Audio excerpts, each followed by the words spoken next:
Good evening, everyone. The good Mike is in the lodge. I am here. I am here for you. I am your gamer affirmative therapist.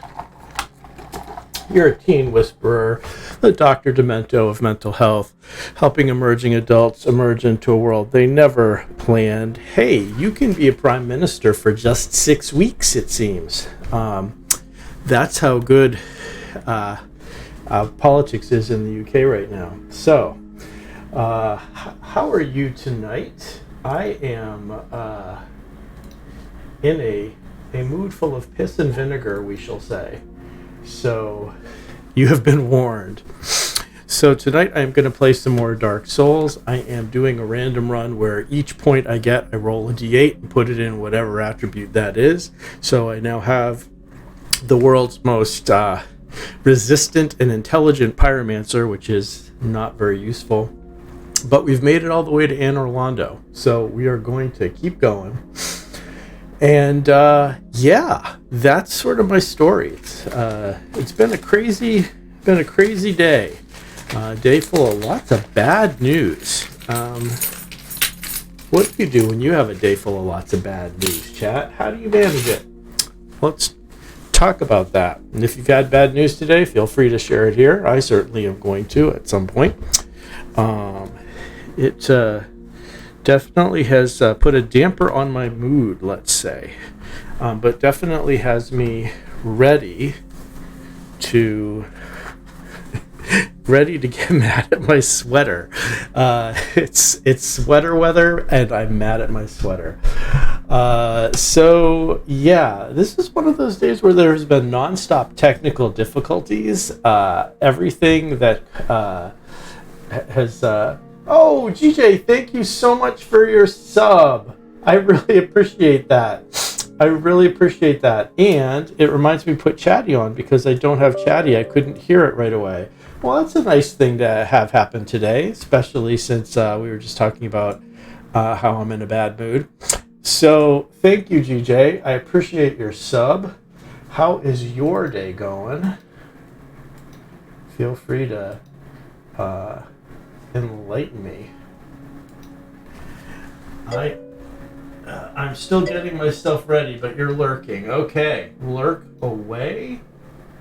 I am not lurking. I am here. I am alive and well. And you had your first therapy session. That is cool.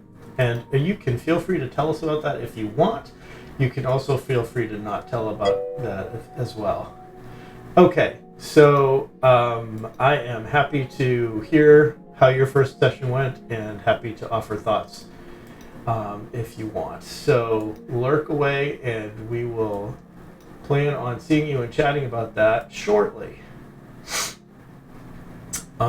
So that is our Mod Supreme GJ checking in, and I am getting all of my ducks in a row so that I can start playing Dark Souls Remastered for you.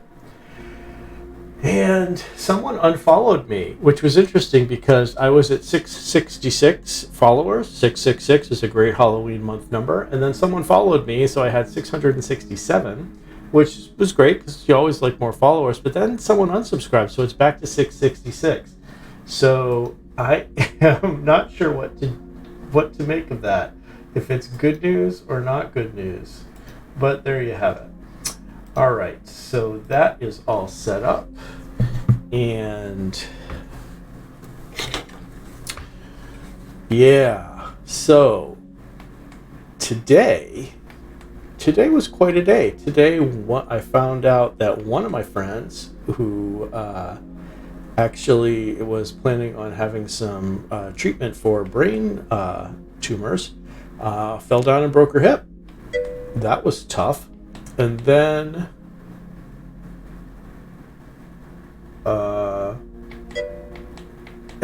I found out another one of my friends, her father had a stroke. And the day just went downhill from there. So talk about lots of news about health and medical stuff, which is crap. But and Sag, hopefully a bot or the Jabronald who crashed your Discord. I'm assuming, I'm not sure what that means, but I'm assuming you'll tell me more, GJ, about what that means. So the end. So the end point of this download about my day is that it's got me in a mood. And what better game to play when you're already feeling grumpy, but Dark Souls, right? And oh, okay, gotcha. And what better boss in Dark Souls to play when you're feeling grumpy, but Ornstein and Smuff, or Smoog, or Smouth. Who knows how we pronounce that? So let's go. Let's try to kill Smoog. Let's see if we can even get some jolly cooperation going here. Do you really want? I actually do, GJ. I'm feeling it. I'm feeling like, why not? Like, why not? I'm feeling like I'm undergeared and understated for this particular fight, especially since I've been doing crazy random crap. But that's okay. That is okay. So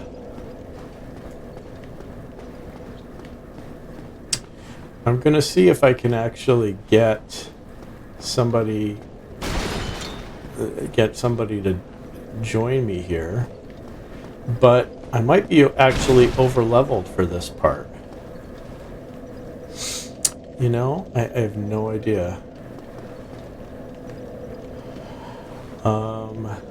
Yeah. So, what do you do when you have a bad day, chat? Like, what do you do when you find yourself in a bad mood? And I should take that back, because when I did my notification, it said I'm in a mood and I'm grumpy.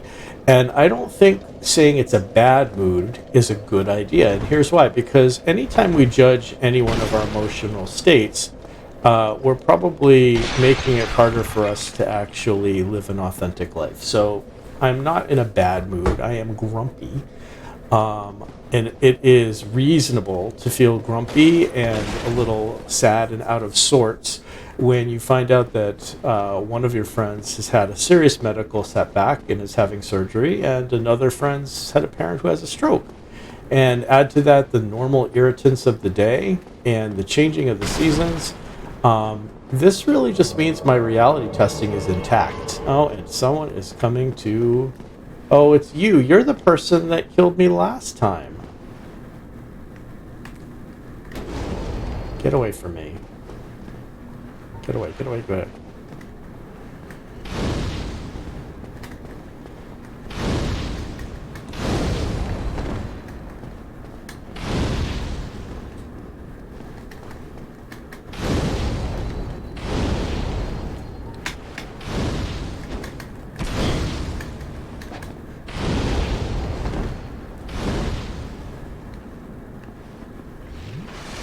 I don't like this person. And there's no one here to summon.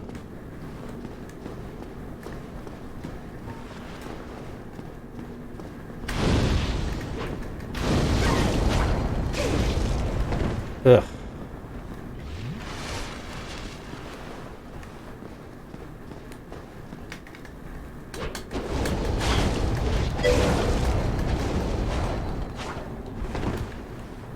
I'm an isolator when you're grumping around. Yeah, I hear ya.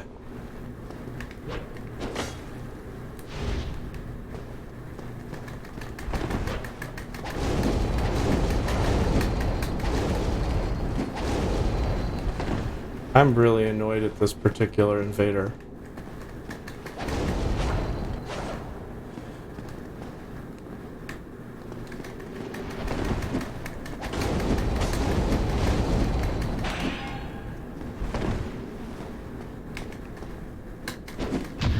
Oh no, visceral attack.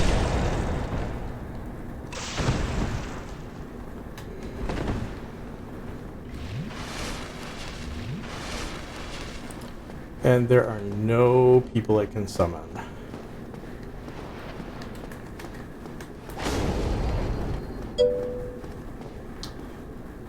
This is so annoying.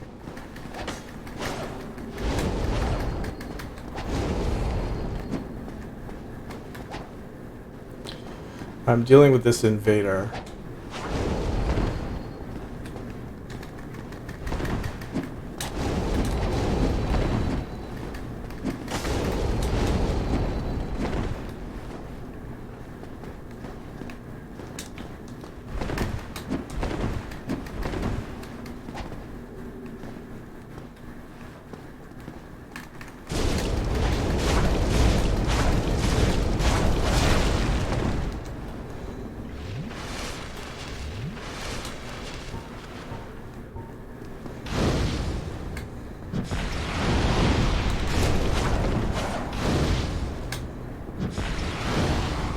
And my pyromancy sucked for this one.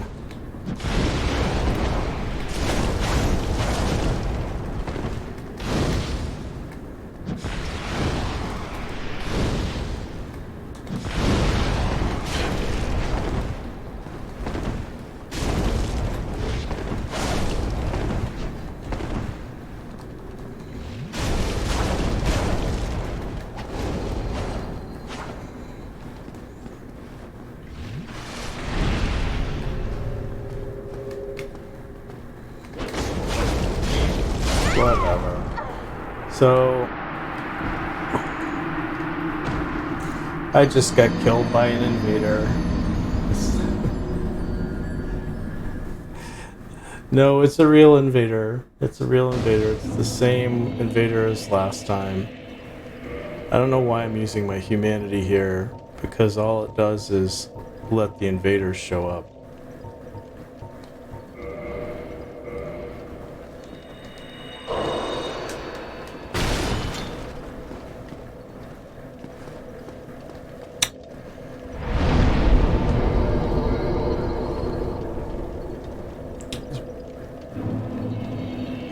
So I think in Orlando it's usually level 30-ish or 40-ish. So we're gonna give one try to Ornstein and Smoog with just me and Knight Solaire.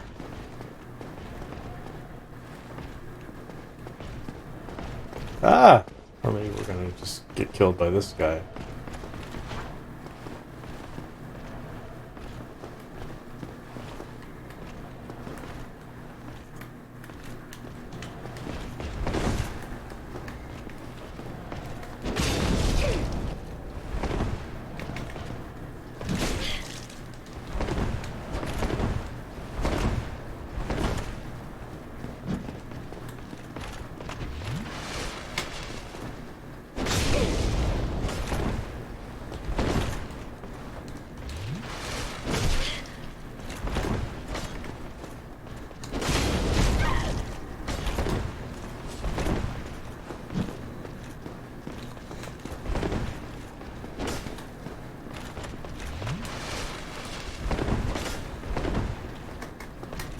Alright.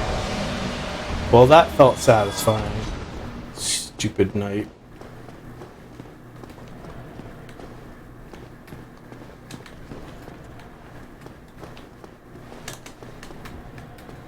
Oh, and I fell down again. Alright. Every once in a while. Honestly, this game.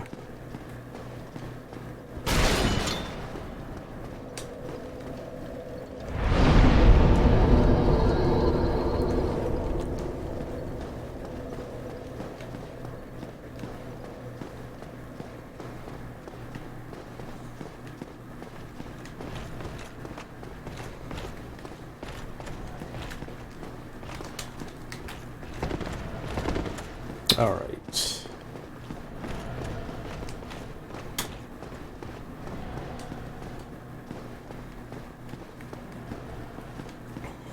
Or maybe I should actually put the black orb in my pocket and use the black eye orb to avenge the Firekeeper. Yes, I fear the black.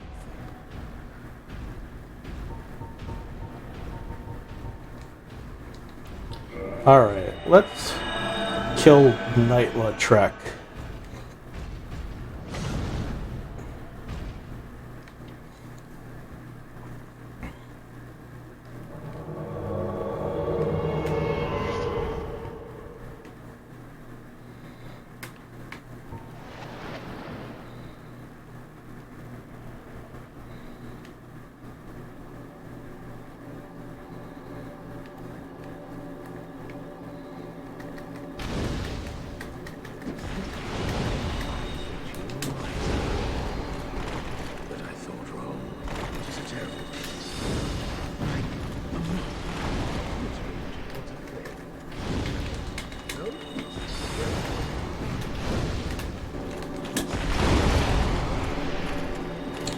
Ah! No, I just like got stuck in a corner.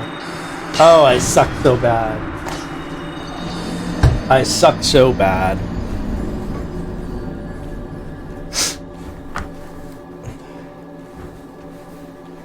If you wanted rainbows and light and winning viewers, you're in the wrong spot.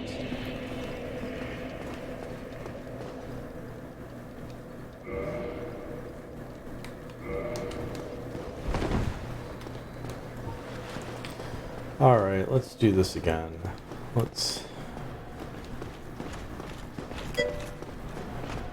They're in the right spot. Oh man. Now I'm gonna have to run by that Black Knight. Oh! Ah, come on!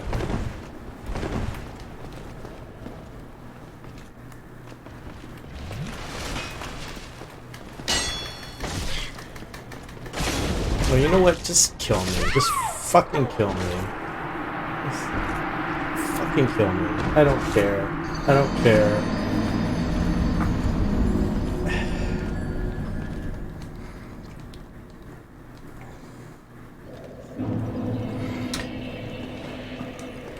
Oh, man.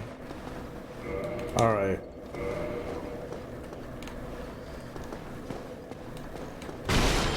I'm just gonna use up all my humanities.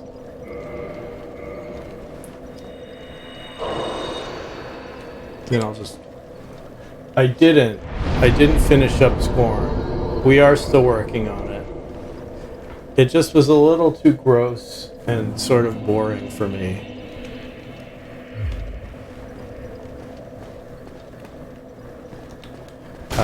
I just can't find it, it's not engaging enough for me. Alright. Ah! No, here we go again. I'm gonna end up with this stupid thing again.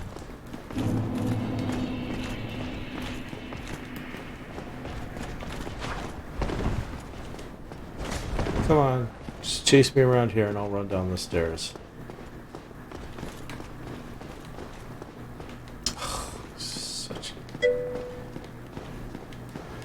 The game yeah, it's not enough. It's just not enough.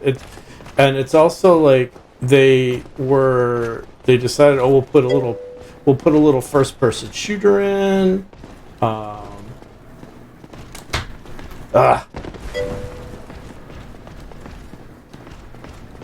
We'll make it a little bit like Myst, but not too much like Myst. We'll put some puzzles in. Oh, here's somebody. Xena Zoe. Xena Zoe, come help me.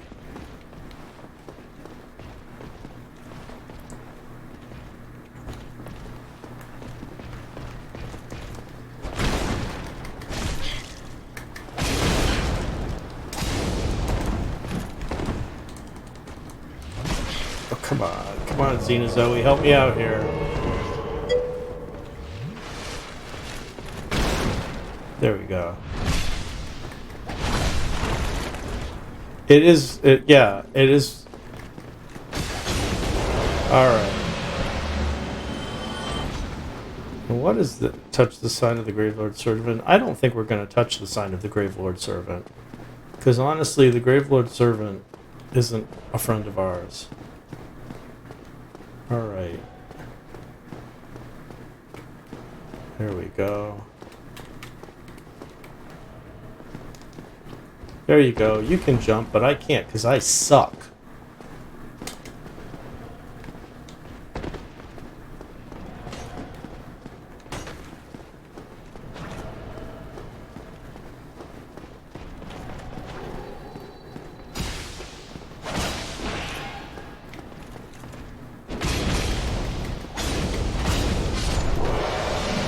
Nice, alright.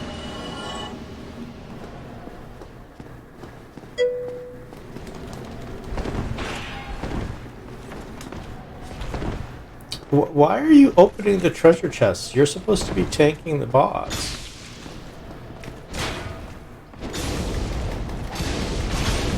Alright. Really leaning into it. Okay, Silver Knight Gauntlet, Silver Knight Helm, Silver Knight Armor, and Silver Knight Spear. Thank you. Bye. Let's go.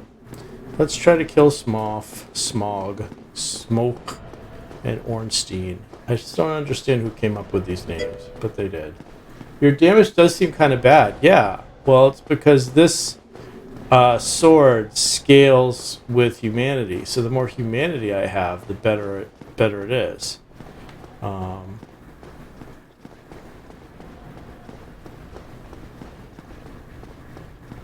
I'm saving my pyromancies for the boss. But thank you for telling me my damage seems bad.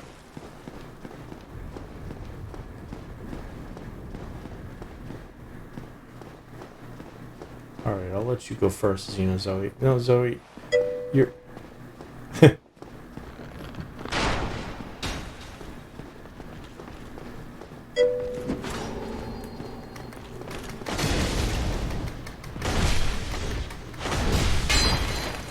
Wonder what's up with my sword.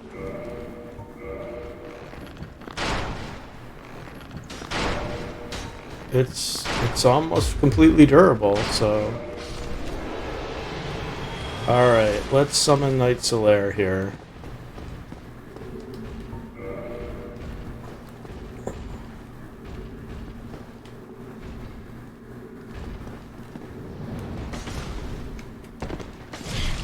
Nice. Boy, do I suck. I'm gonna open the doors, because even I can open the doors without sucking.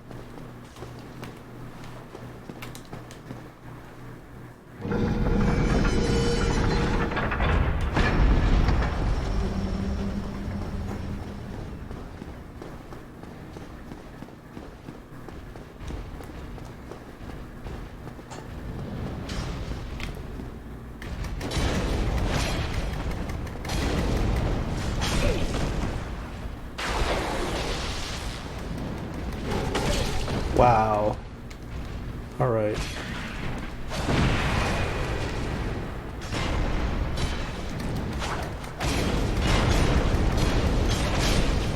Alright.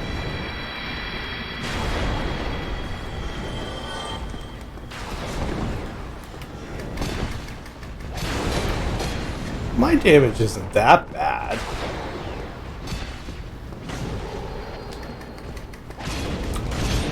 Okay, my damage is that bad.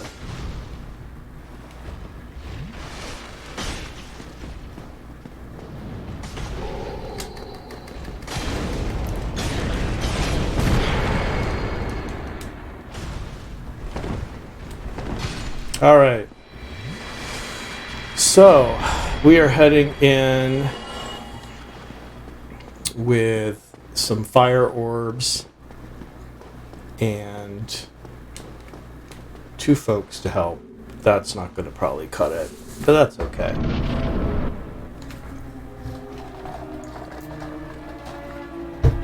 I think you're glad, but I'm not sure that you're glad that you could be helpful.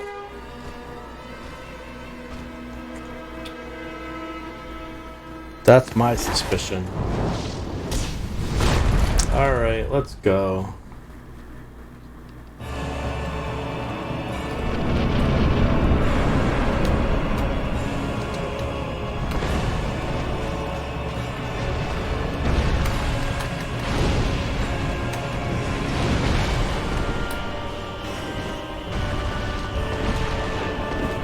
Wait, are we going after smoke first? Okay, so we're going after smoke first. Okay, and no.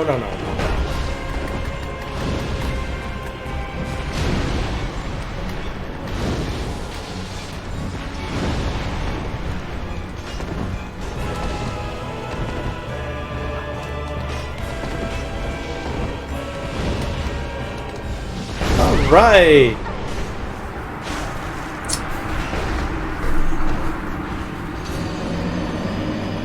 Just. All right. You know what? I'm gonna just go hide in a painting for a while. I fucking hate this game.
So I have decided to retreat from stupid Anne Orlando and go run in a painting. Because sometimes you just want to go hide in a painting.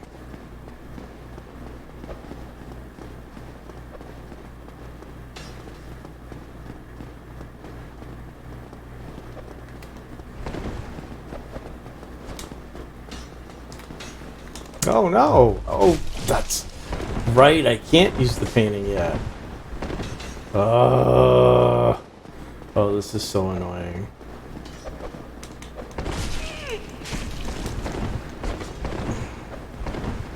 Whatever. I'm just failing at everything.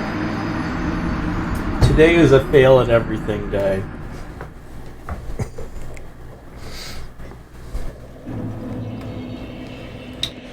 All right.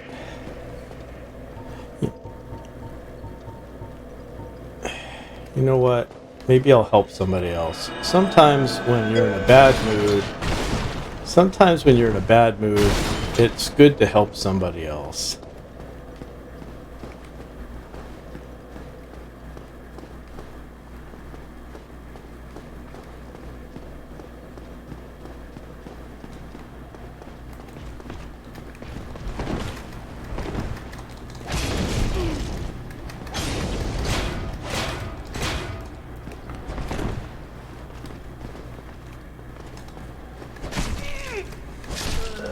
I just can't. I just can't even. It's like, oh.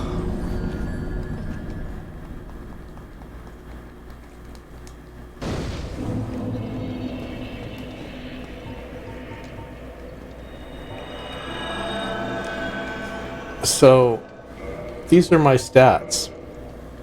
I have under 20 vitality. I have 0 humanity. It's like...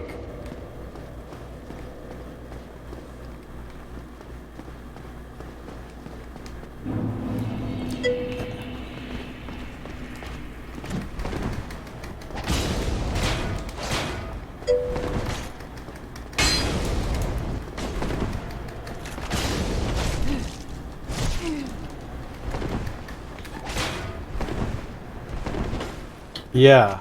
Yeah. Yeah, it's been bad.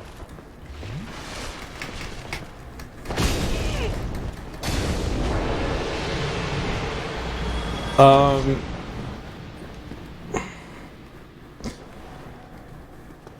Well, let's see. If I change to the shuttle, that goes down, that goes down, that goes... I mean...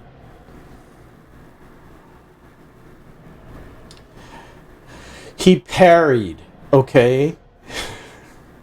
I don't know that you're being... Maybe I'll try the rapier. No, but look at this. It's not... Let's try the S-Talk plus 4. Alright, I'll try the S-Talk plus 4, see if that works.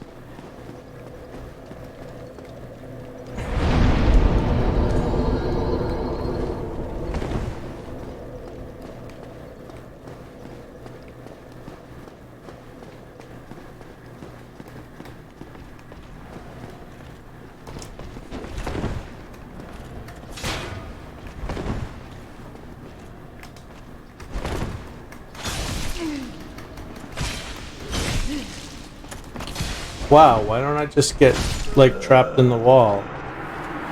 Oh, man. I just...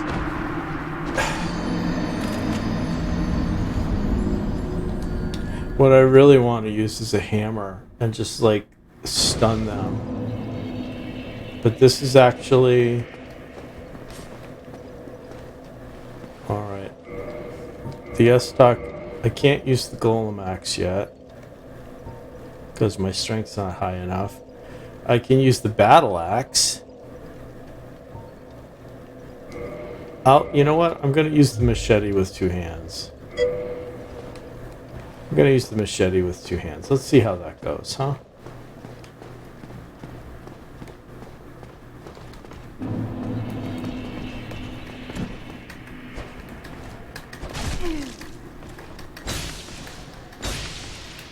What the heck?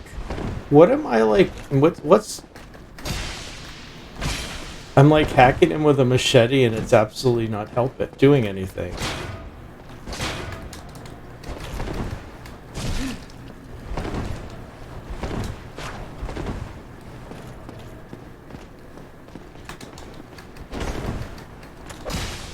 Isn't this sad?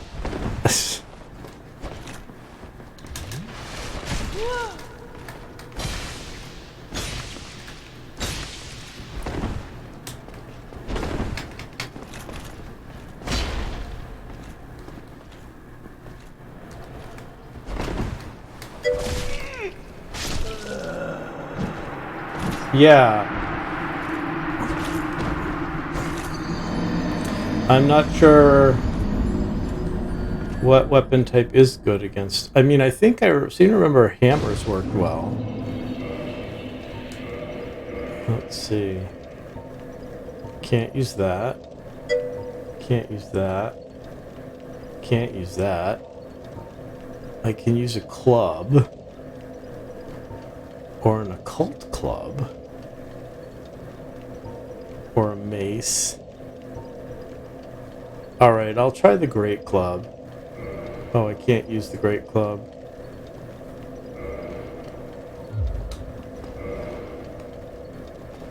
Nope, okay. I can't use the dragon tooth. Let's try the occult club. Let's see how that goes. Again, these have not been leveled up at all, so...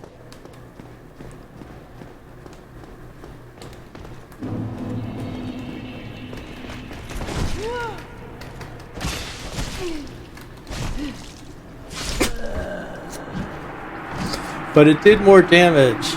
There's that. It did more damage. 73.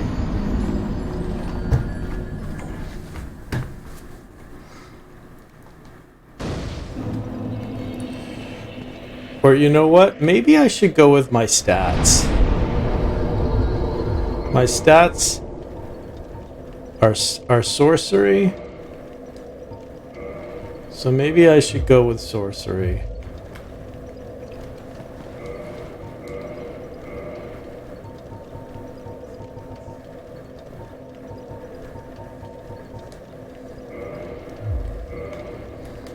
Well, let's actually...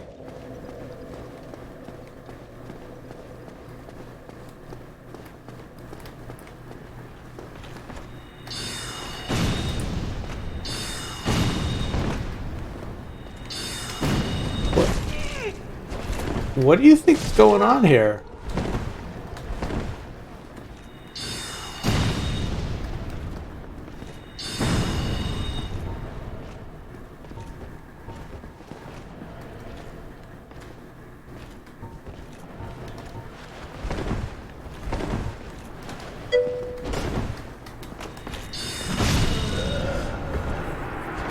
Maybe I'm just not ready for this level yet.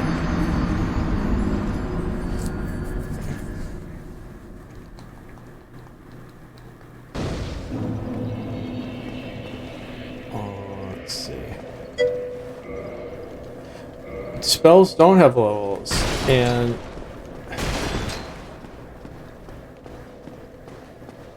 do I have any souls that I can...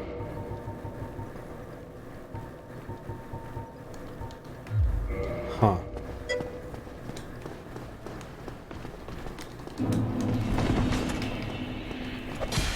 It actually is as powerful to stab him with the wand as it is to cast a spell.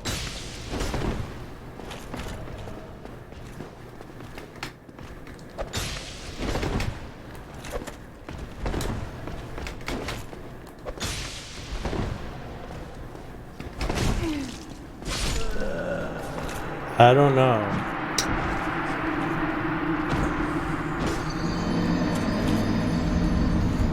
I think I'm just not leveled up high enough in anything.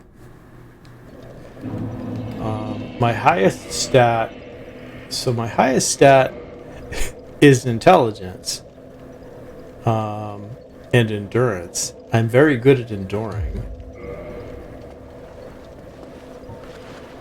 And pyromancy actually scales with... In this game, you just modify it. It scales.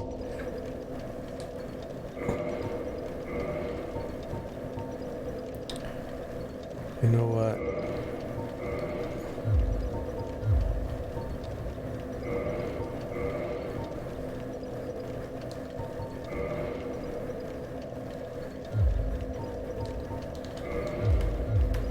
Let's try that.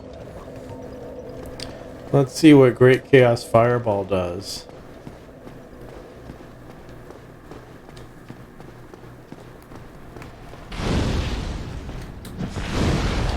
Yeah, so that's actually the best.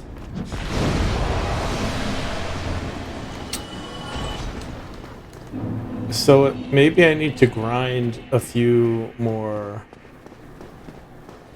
levels here.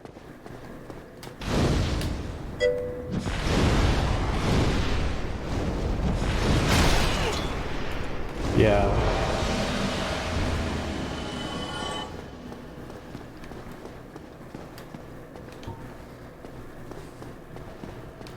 Melty, that's right. So, I'm... Nice, that sucked.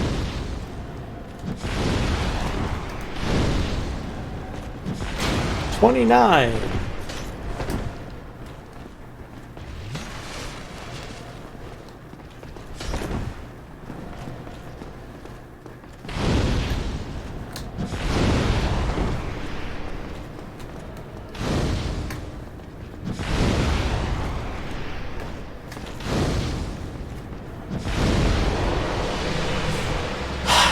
Yes, you gotta just go with the pyromancies here. Alright, let's reset and...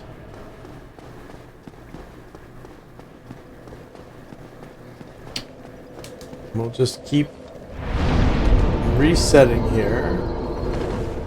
And we'll put down our summon sign just in case.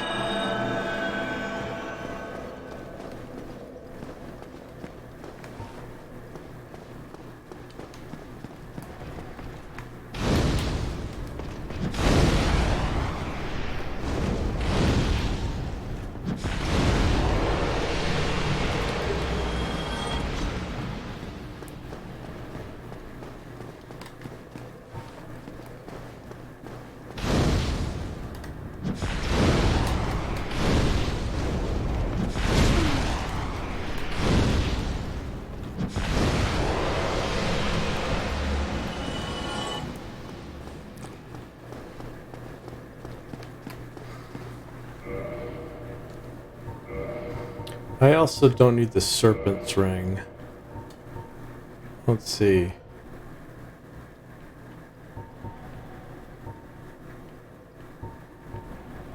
Let's use this for now.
Wow, so I just lost all of those souls.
Oh, I forgot that you're there. Ah! I know, I'll roll into a door because I'm a loser. Oh boy, this game is just helping with my self-loathing so much.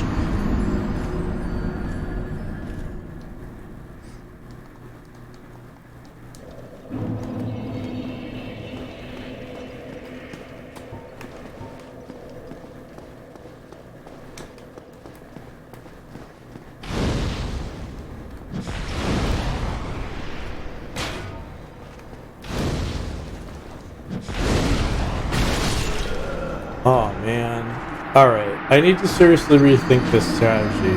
I think I either need to go back to an earlier level. I think that's what I need to do. I'm not ready for this part.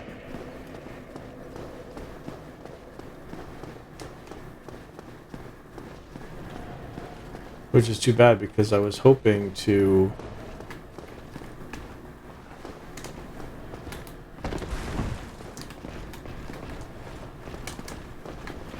Alright. I was hoping to get to the point where I can warp around. But apparently I can't yet.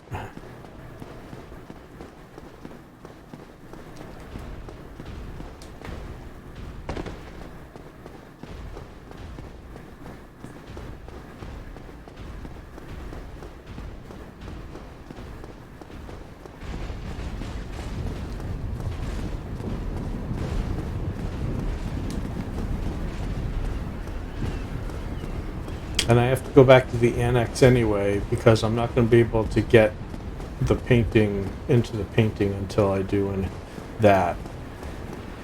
So it probably makes sense to go back to the Firelink Shrine.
right.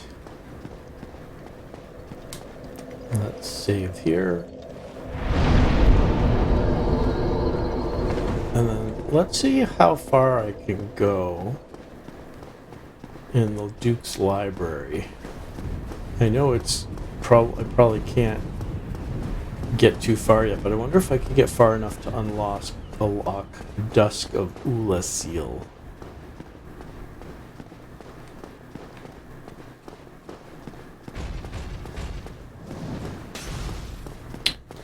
So how far do I get here? I think the cave is where it gets blocked by a golden light. Yep. Yeah. Can't go through there. Alright.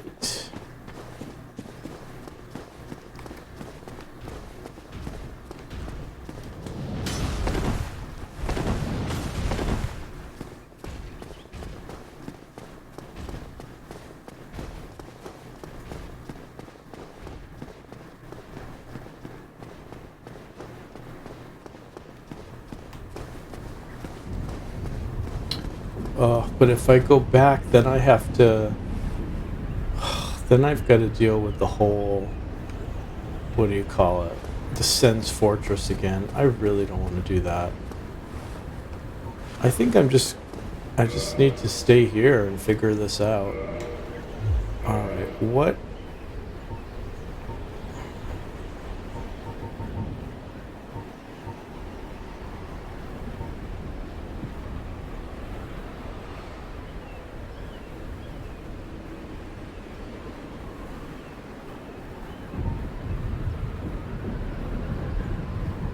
Oh wow, that one looks pretty good.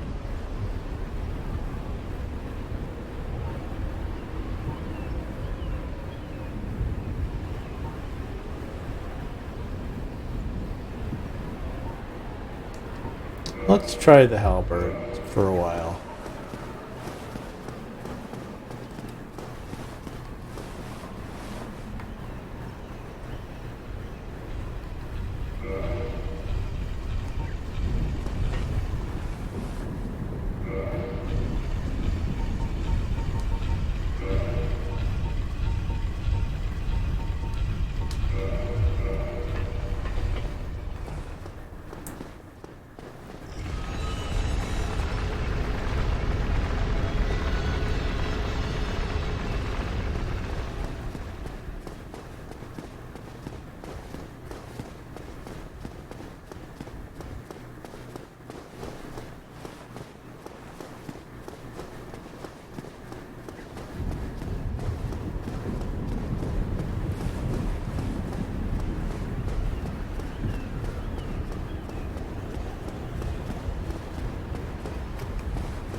Ah! Oh, I'm having like major keyboard fails today.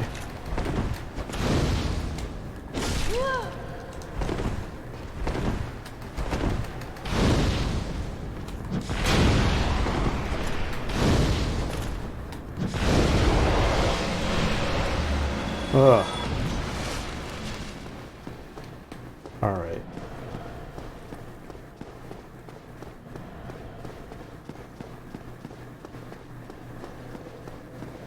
We are going to do this.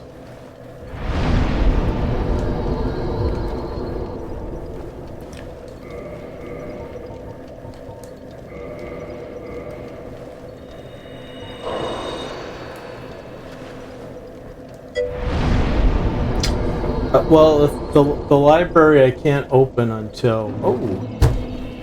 There's somebody that I can summon.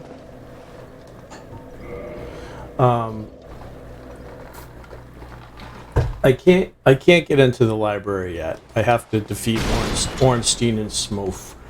And I really can't go back, because if I go back I have to run all the way through Sen's Fortress again, which is a real drag. So I'm going to attempt to use the Crystal Halberd, and I've called on my friend Carl here, who I hope will help. All right. Come on, Carl.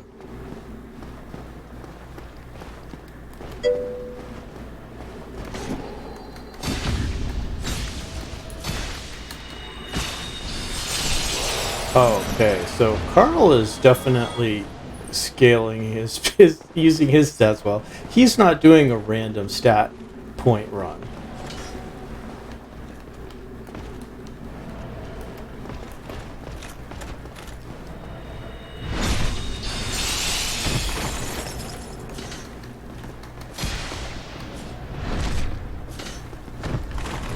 All right. Now let's just go up here.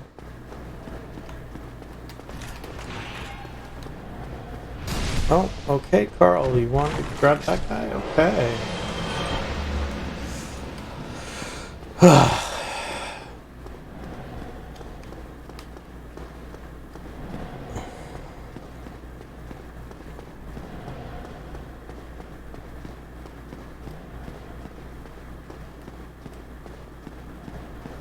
I don't think he can join me in the Black Orb piece.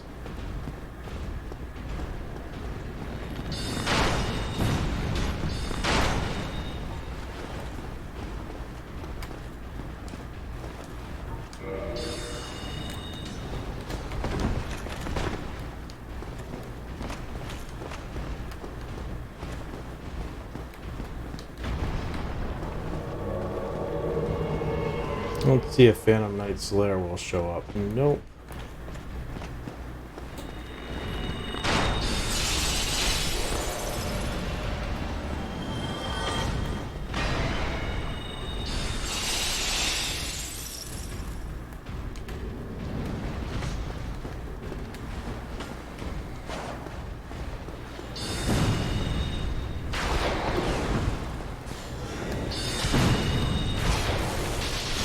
All right, let's go.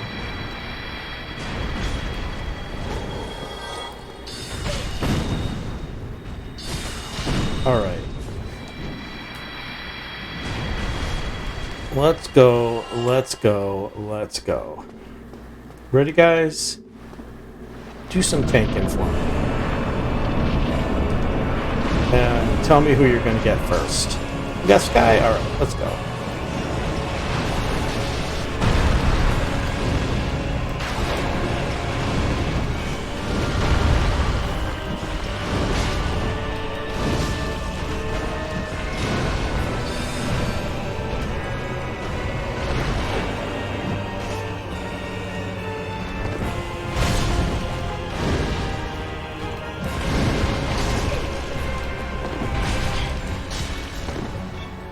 Oh no, Phantom Carl was vanquished. This is not good news.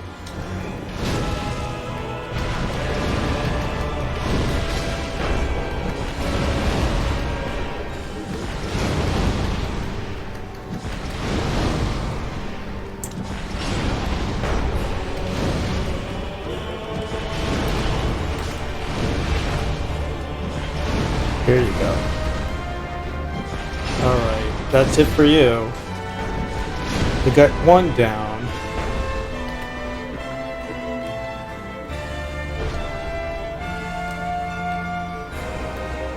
Alright, Night Solaire. I've got 4 fireballs left.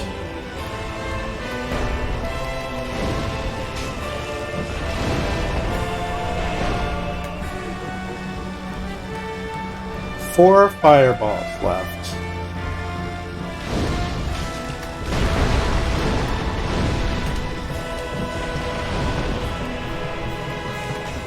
And it is time to switch to arrows. For a whopping 49 points of damage.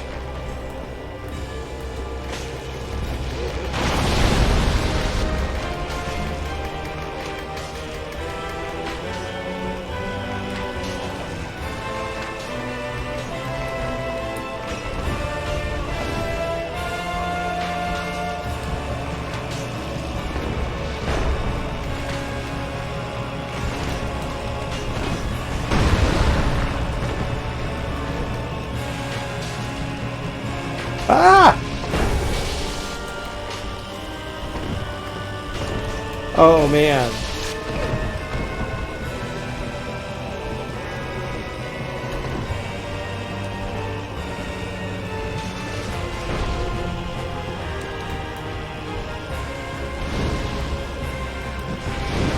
Okay, that caught your attention.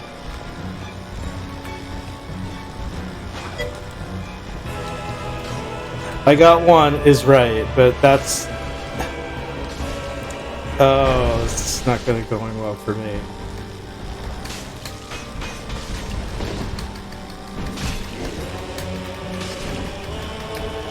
Ah!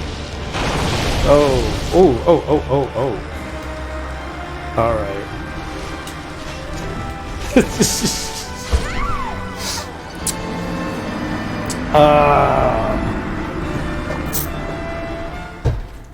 This is so not my day, and it's turning into so not my night.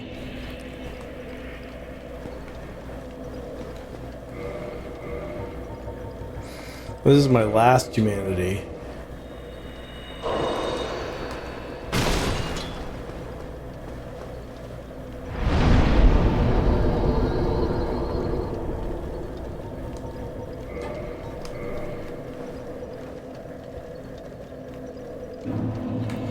Ooh, we've got 2 people here. Let's see. Steve. We'll summon Steve. And is this Carl again? We'll try summoning Carl again. We'll give Carl another chance. Stove.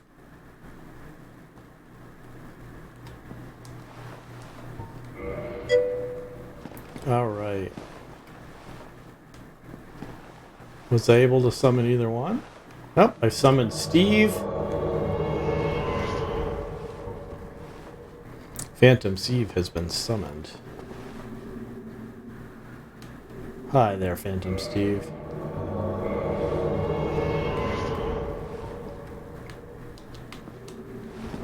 And you know what? I'm actually gonna change my ring.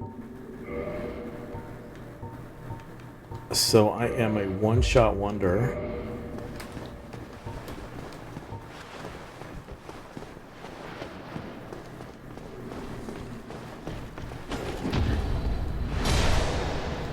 Nice, thank you.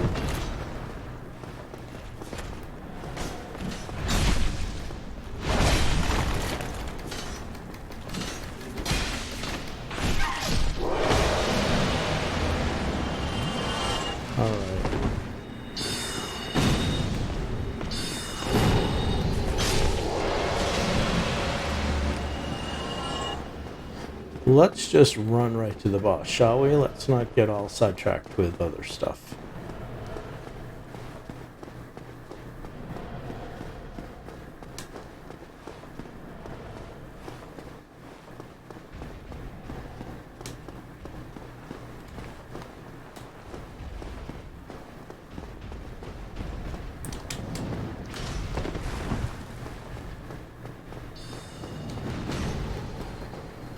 Come on, guys. Just come over here.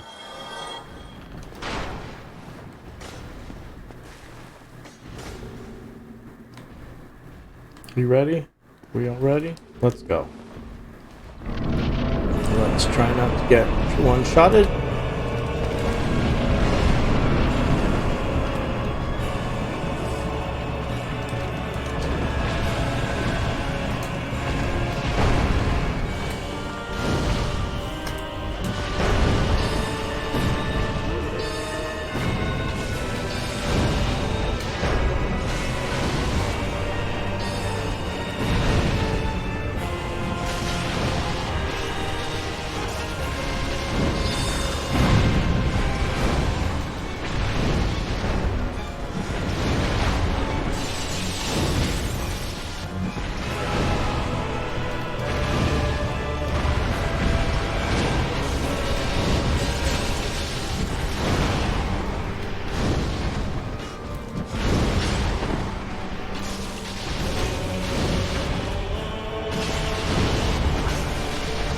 This is definitely turning out to be...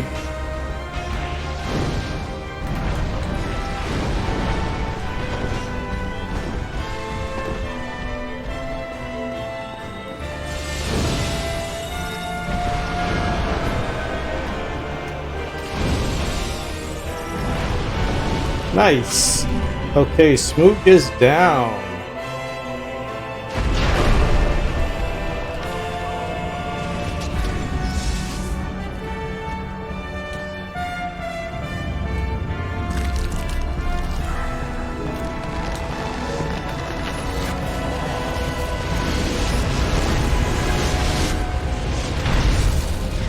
Alright. Let's go. Oh, no, no, no, no, no, no, don't kill me yet! I am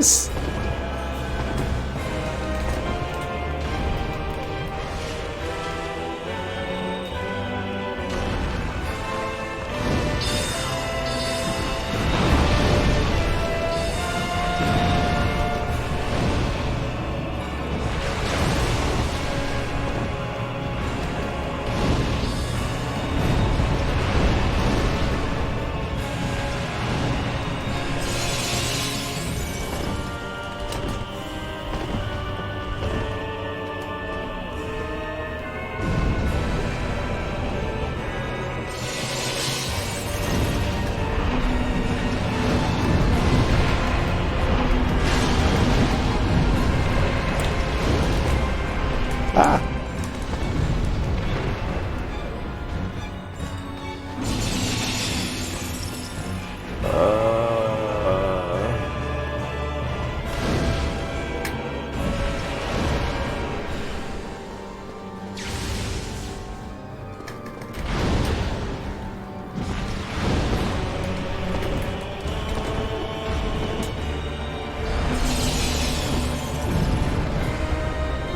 I'll let you guys finish him off. Nice. Alright. Gimme some souls. Gimme a Lord Vessel. Gimme that jolly, jolly cooperation. Thank you, guys. I now can move on. And we can put a few points in some random stats. Let's hope we don't roll intelligence again. It is really getting old.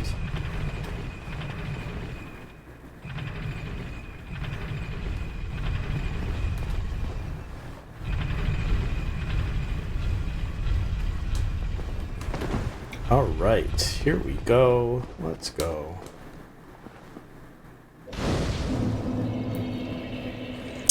Time to rest at the bonfire. Let's see how many souls I have. Okay. So, I have 68,000 souls. Which means I can level up probably 3 times. So, let's get out the D4.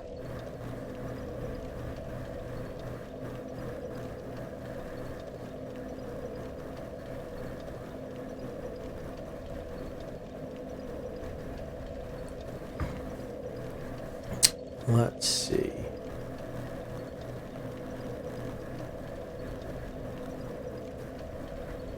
Dungeons.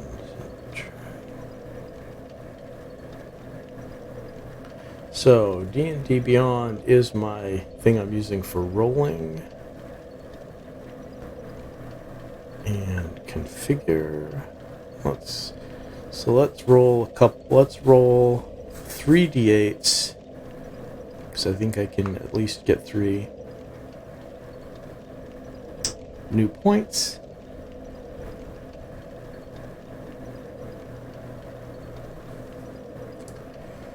And my phone isn't working either today. Nothing's working today.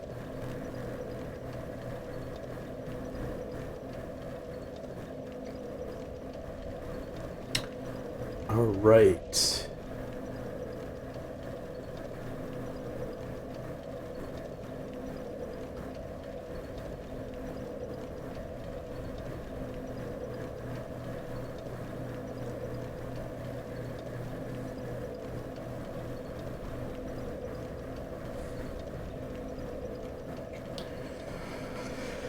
All right.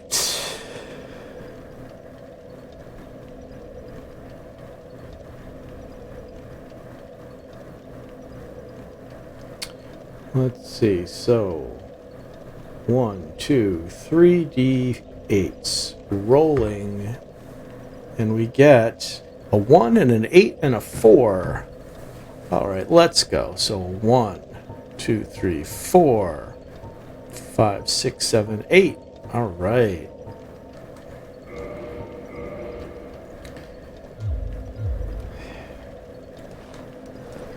And let's open this. And we will meet the most maligned and objectified non-player character in the entire game. Thou hast journeyed far and overcome much, chosen undead. Come hither, child. There is something anatomically incorrect about this person. Chosen undead, I am Guinevere, daughter of Lord Gwyn and Queen of Sunlight. Since the day Father his form did obscureth, I have awaited thee. I bequeath the Lord Vessel to thee. Thank you for the Lord Vessel. And beseech thee, succeed Lord Gwyn, and inheriteth the fire of our world. Thou shalt endeth this eternal twilight, and avert further undead sacrifices. O chosen undead, thou hast journeyed far. Since the day once and was a great indeed without fire, all shall be a frigid and frightful dark. Please, Father's role thou should assume, and inherit thou shalt end it, Kingseeker.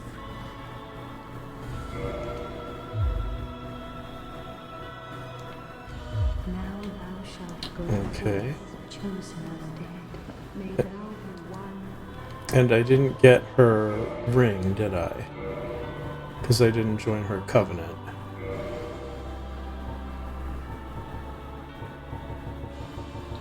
Nope. And I can't join her covenant yet because I have to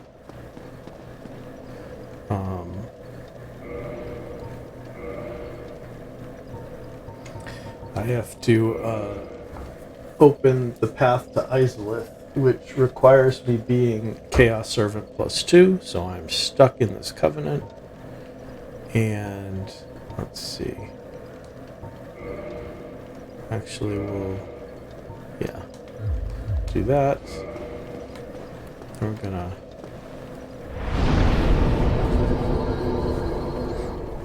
and now I can warp, which is exciting. But before I warp anywhere, I'm gonna try to kill those guys that kidnapped the bonfire lady and killed her.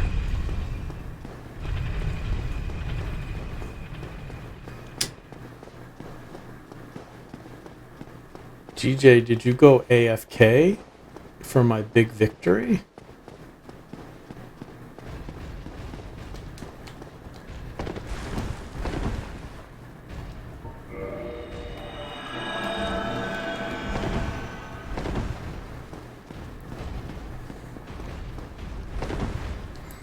All right, let's try to do this time.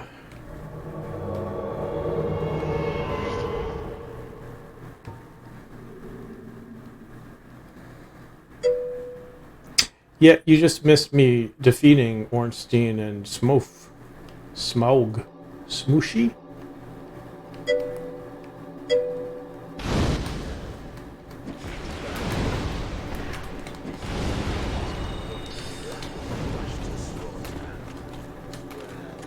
Let's get it over with.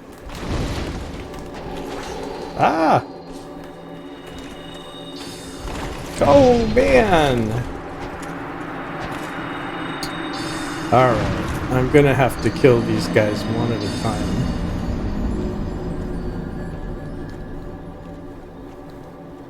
Yeah, GGS. It's a little too late, buddy. But that's okay. I am gonna... And you missed the highly lampooned character, Guinevere. Can you tell me why you think people may make fun of her character? Look closely, see what you see. Is there anything about her that could be, I don't know, satire worthy? Anything? Anything?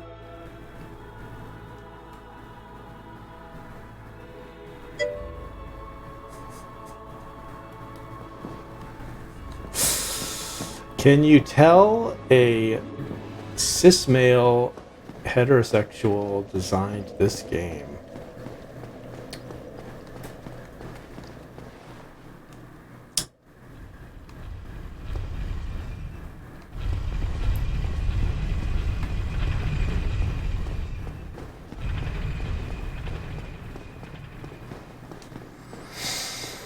All right. So we have gotten this far.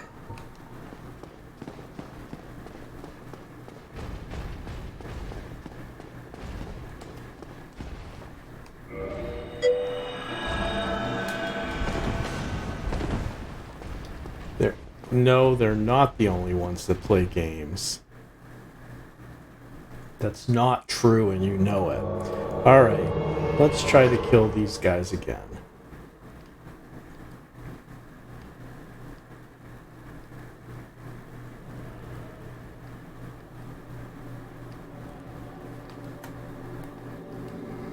I'm gonna try to give this guy a headshot.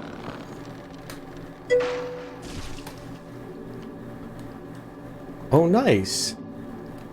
I get a head start on him.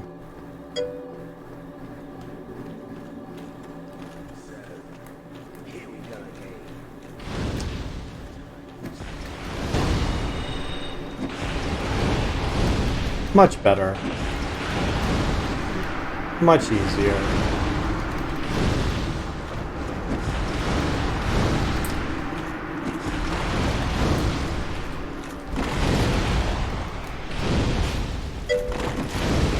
Nice. I got an ear. The guilty pay the price. I got an ear. The guilty pay the price. And I got an ear.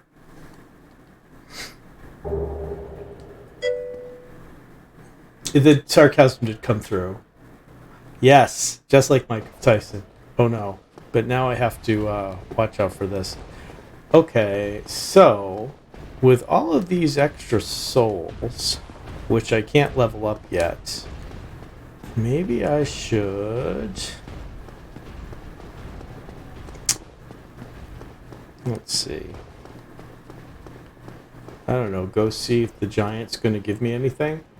So GJ, you never told us about your first therapy appointment. Gonna make coffee, so be right back. Oh, right, because you can't stop, gotta stop. Won't stop, right? GJ, you are an animal.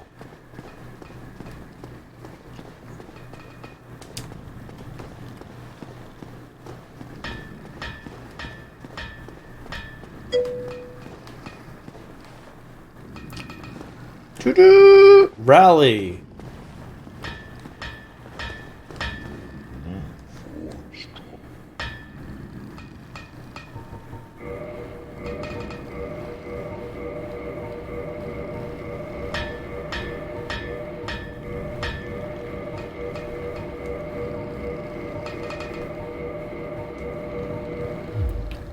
Alright, so let's see.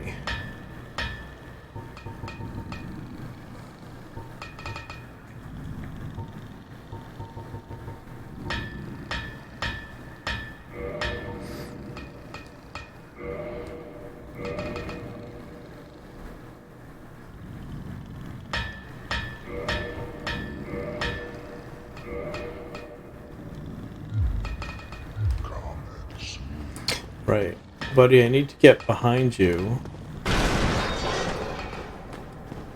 There we go. Sorry to muscle in here, but I need this ring.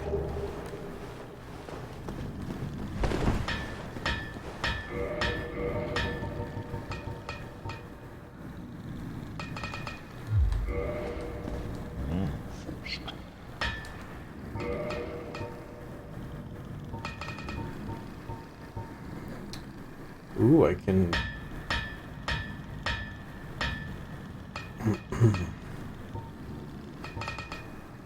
Wait, so I can... I don't have the soul of Gwendolyn.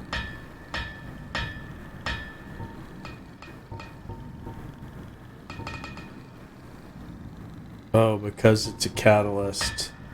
I see, I have to have everything leveled up in order for you to tell me what it is. Alright. So...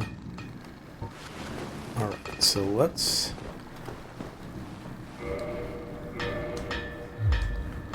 Let's go back to K-Leg's Fury Soul here.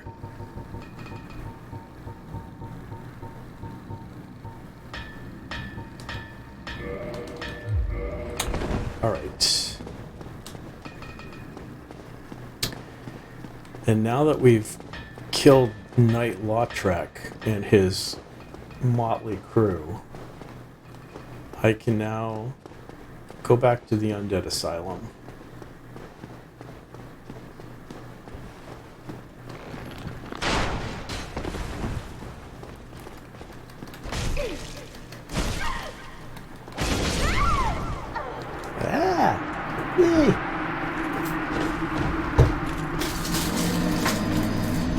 It is time for more spicy Aztec chocolate. Spicy. Aztec. Spicy. Alright.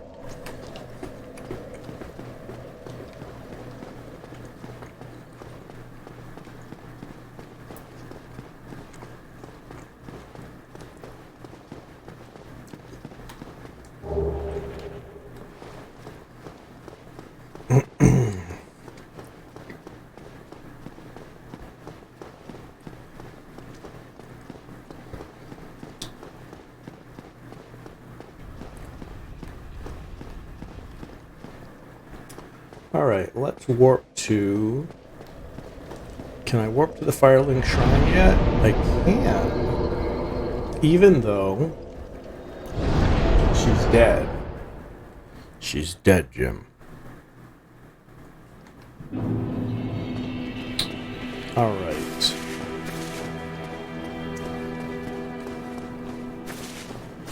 Let's go heal this lady. Have your soul back. Thank you. I am Anastasia of Astoria. Now I can continue my duty as a keeper. But I only hope that my impure tongue does not offend.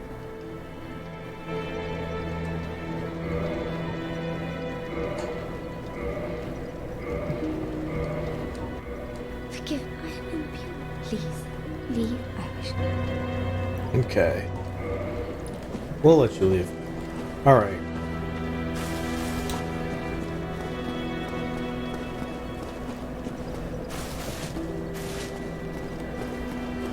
Now, let's see. You've been why? Tell me that. Why, yes, sir. Thank you for still in. I mean, you're dead.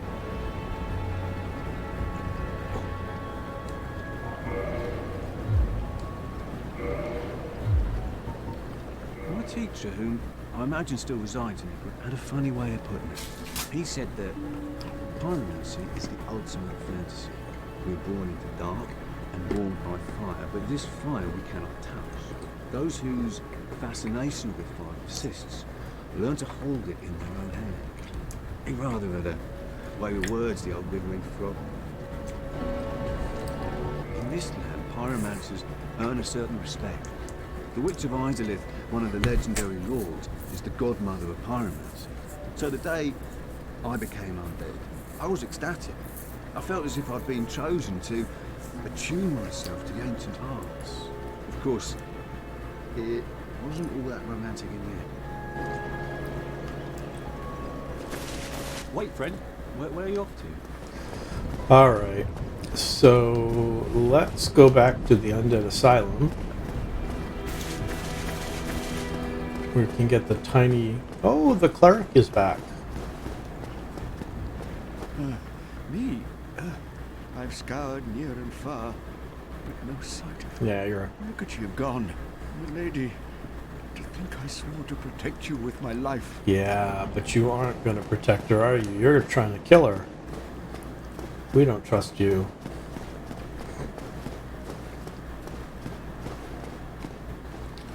Alright.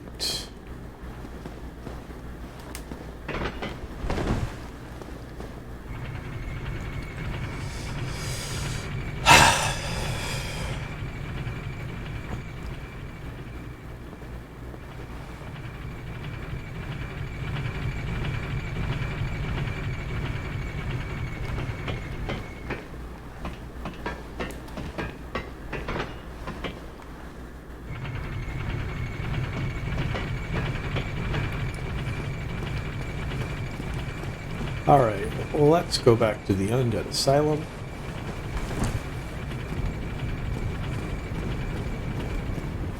You know what to do. You know the drill. We're gonna curl up like a ball. Curl up like a ball. Curl up like a ball. And then, boom, we're in the Undead Asylum. Boom!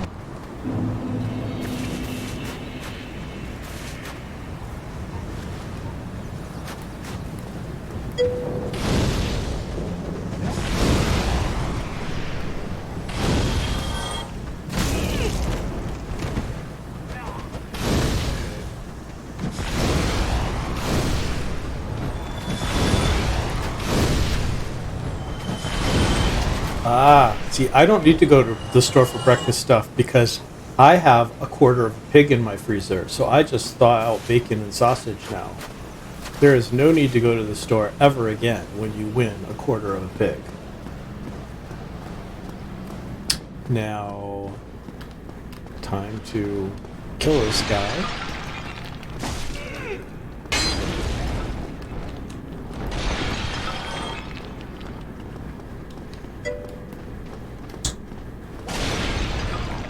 No, it was technically closer to a quarter than a half. Maybe we'll call it a third.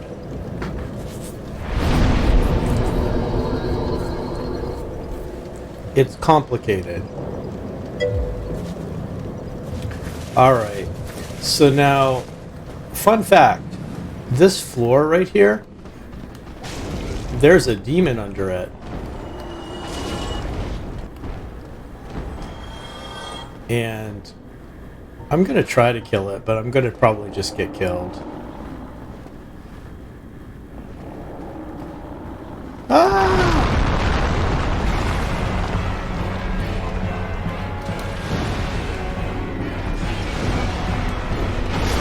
Yeah.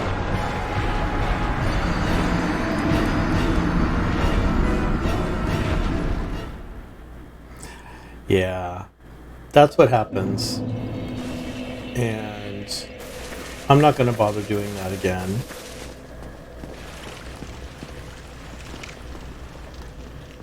I am gonna come down here, though, and kill a few Black Knights.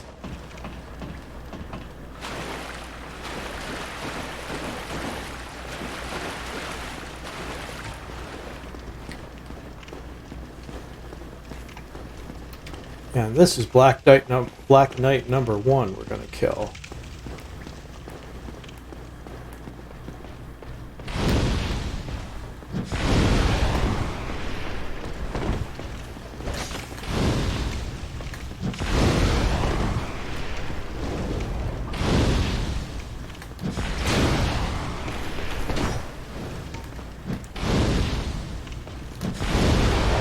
Nice. All right. So good that we did that the first time. And there's that stupid demon. And I don't think I can poison him. No, I don't think I can. All right.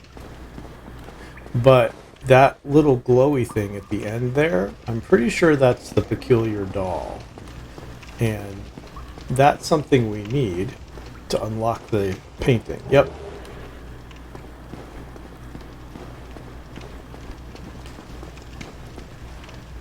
Alright. Now, we've got one more thing we could do here, which would be to go up to the top and unlock the second annex, because we now have the second annex key, and we can kill another Black Knight. That's always fun. Oh! Oh my goodness! Hello! Hello!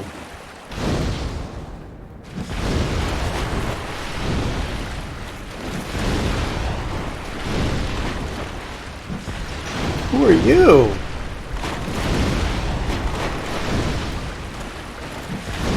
Well, there you go.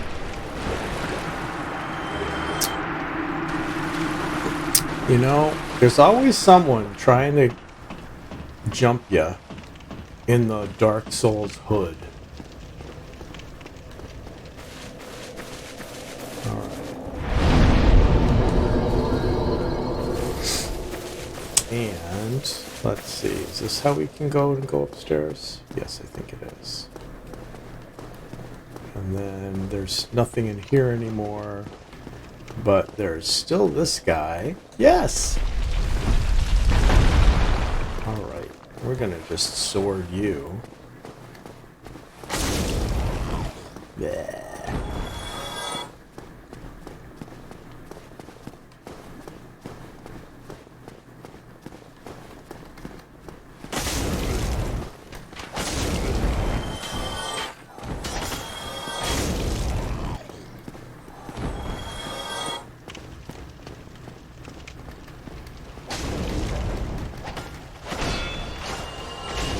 Alright. And now, I think all this means is we go down those stairs that we couldn't hop up, and we have the Rusted Iron Ring, which is really good for running around swamps, everybody, because it allows you to move fast on water. So, that's a good thing.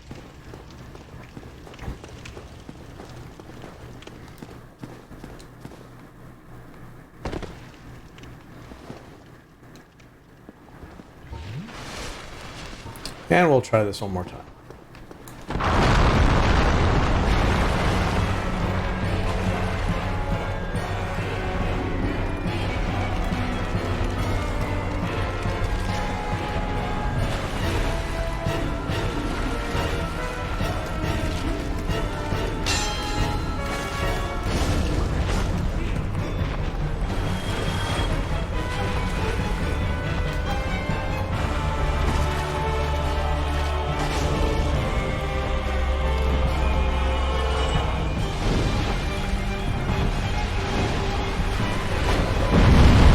Whoa! Hello! It does a big fire blast thingy.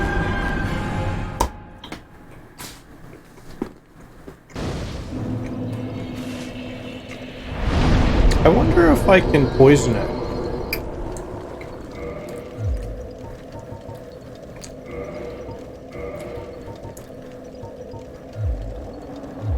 Let's try see if we can poison it.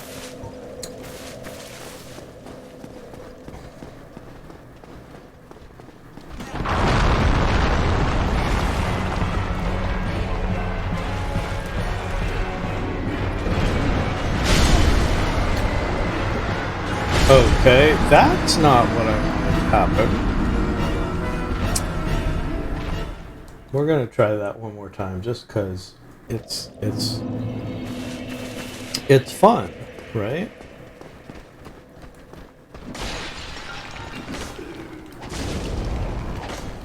All right.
Okay, you are poison resistant.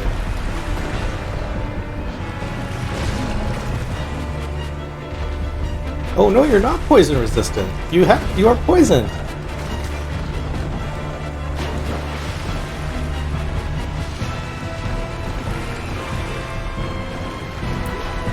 Oh dear.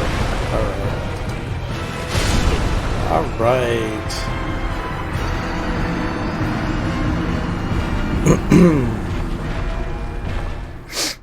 So the demon does get poisoned. Good to know. Good to know. Do I have any poison arrows? I've got feather arrows.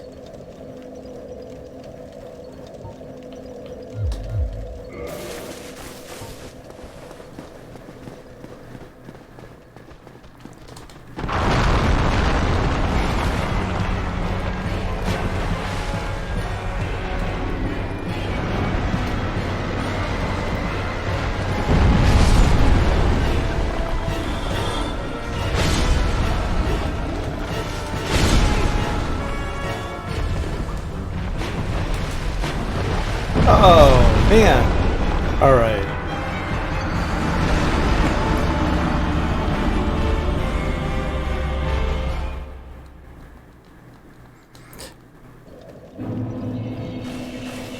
Should we try this again? Sure, let's try it again.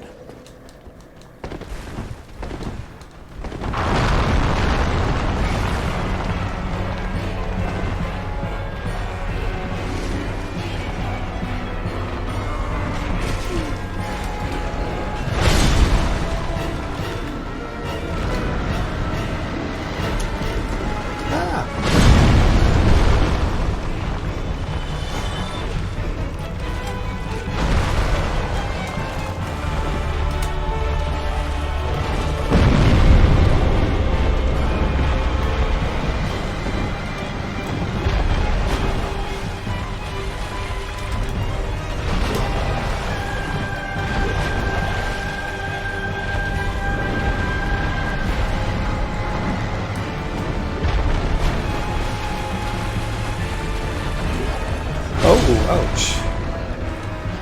Alright. So I do better.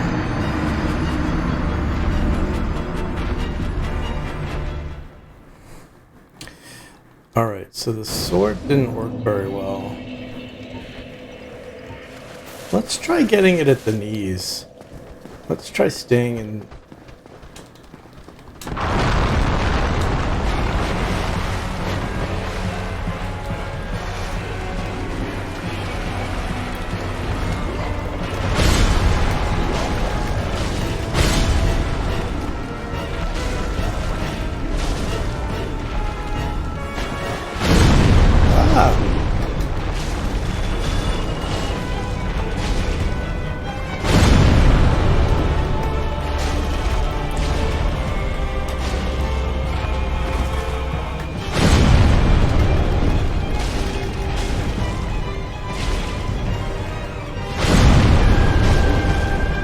I think the Fury Sword is the way to go.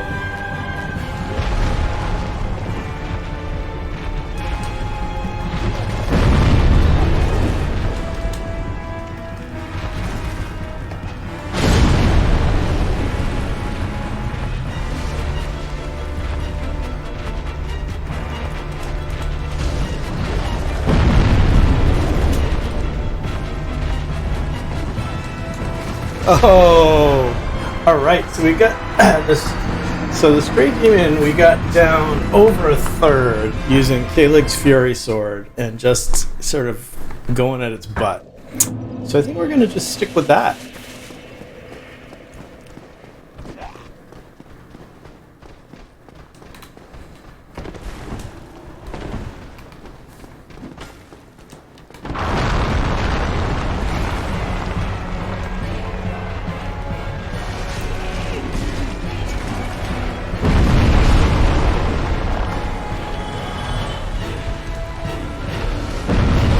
Man, that's rock.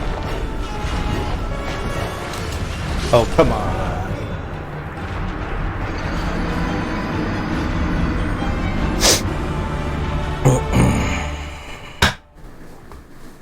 We're gonna keep at this. We've got this.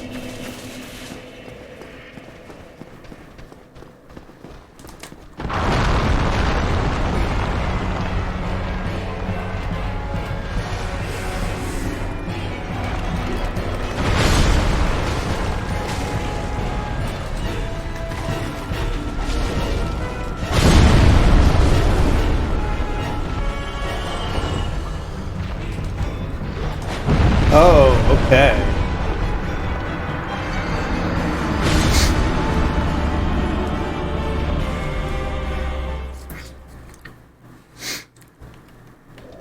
All right, let's see. No, I need that. I need that. I need both of those.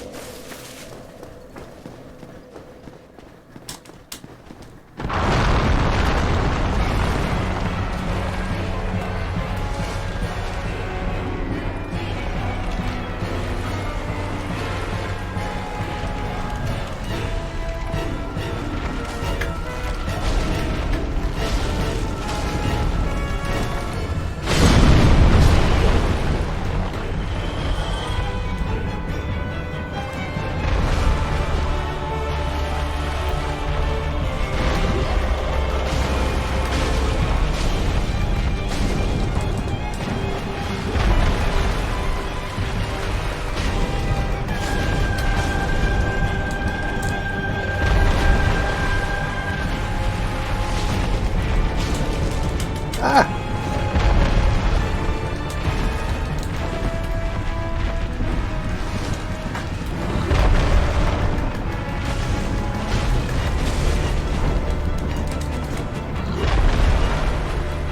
Ugh.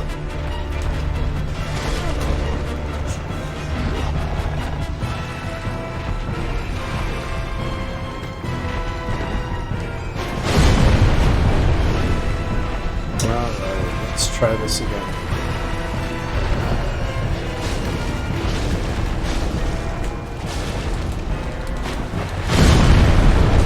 Oh, 50%. Not bad.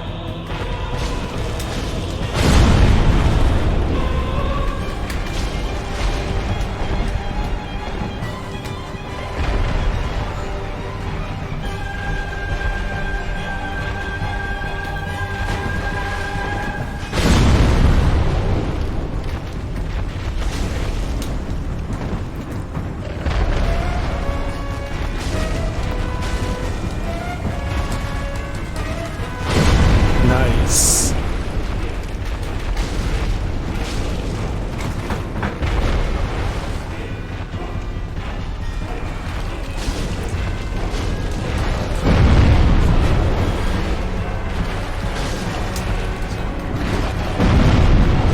Oh man, so close.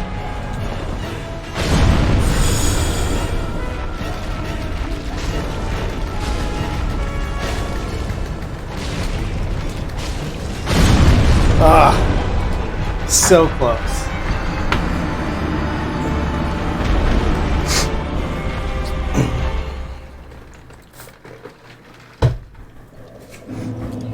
just a little bit more.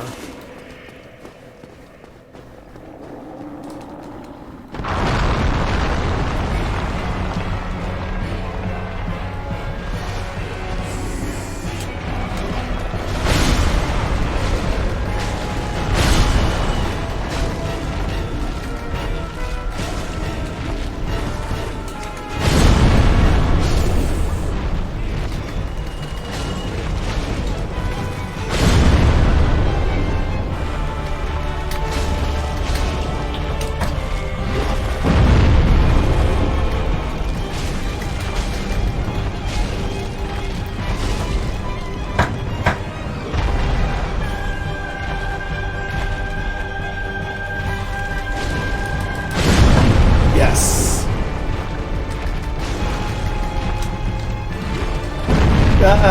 All right.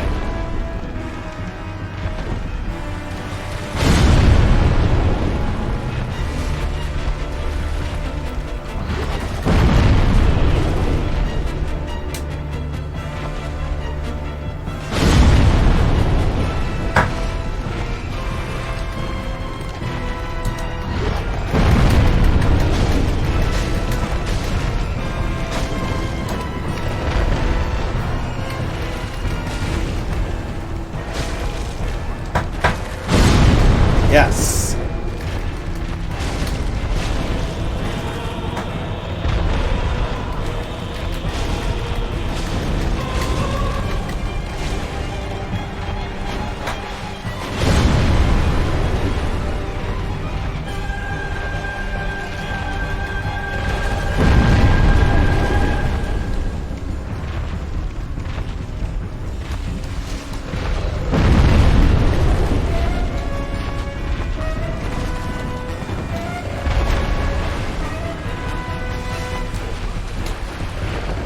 Oh, come on. That's cheap. Oh, no.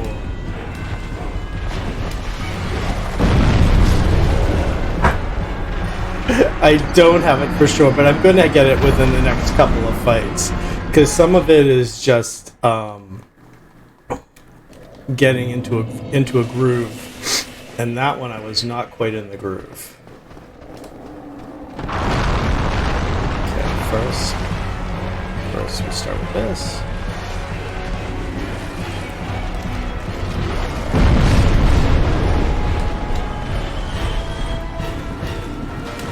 Oh, and that one doesn't work because he falls down on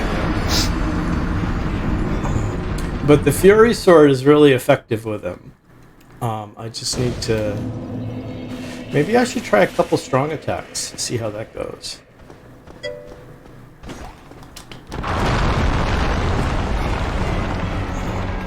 Okay, bye.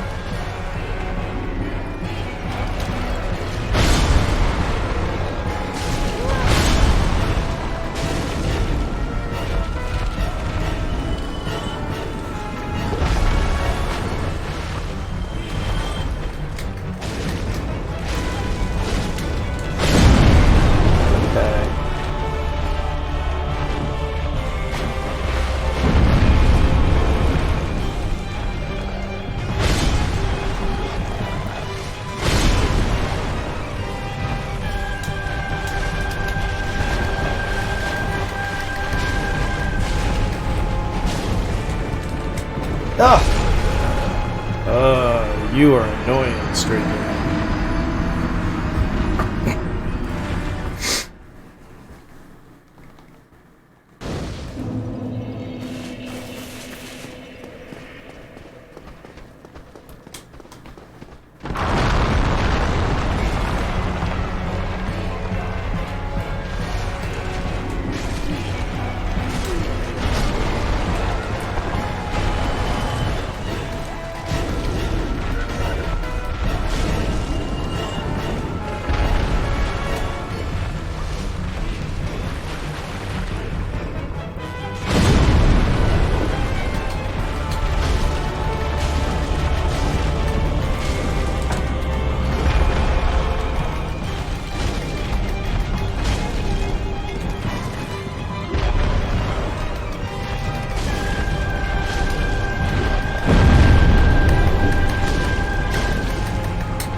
Okay.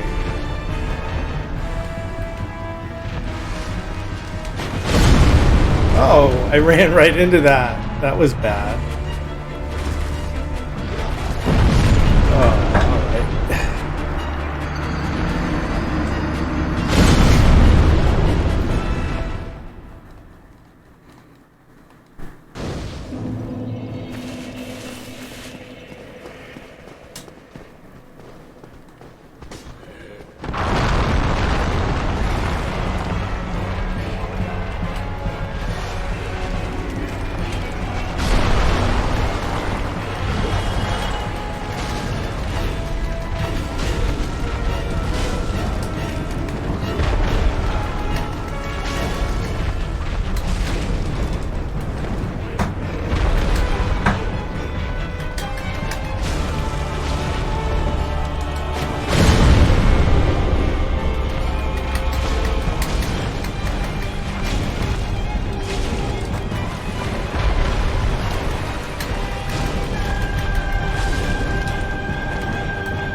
Ugh.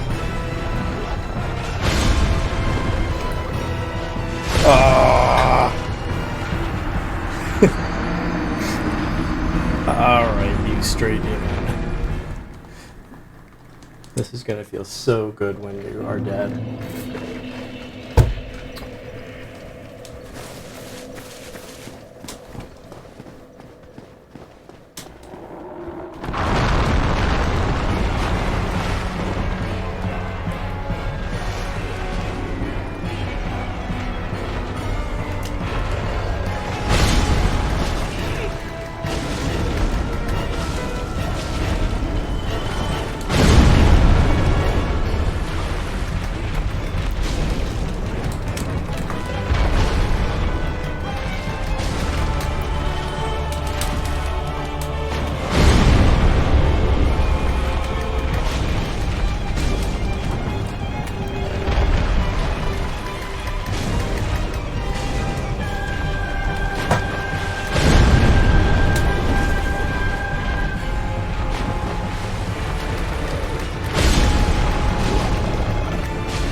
Ah!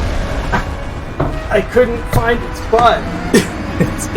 Its butt was flying around too much.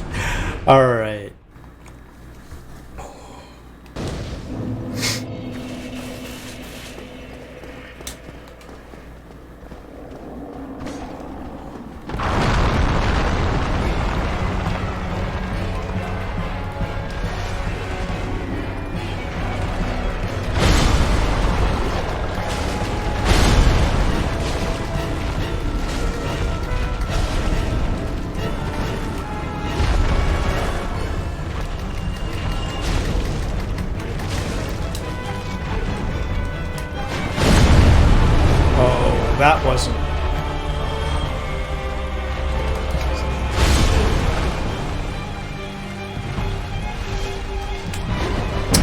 Oh, stop being so cheesy. Oh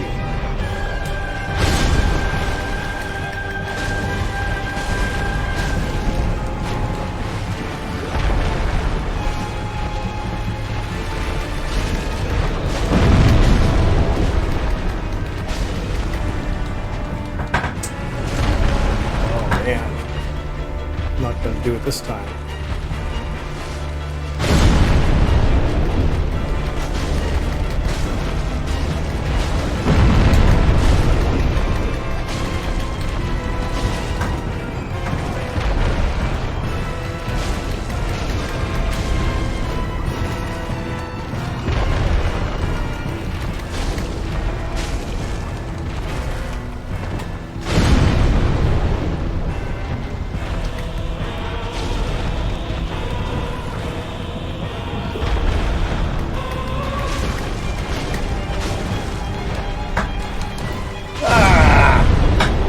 Got stuck in the wall again. I keep getting it down to almost getting it down to a fifth.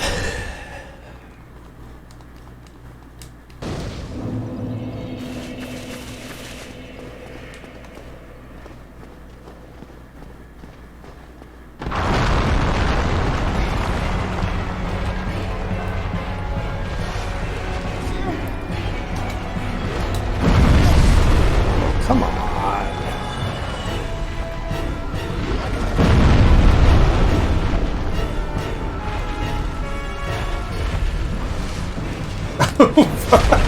I thought I was dead and I had a sliver of health and then it sat on me. That was just a total wipe from the beginning.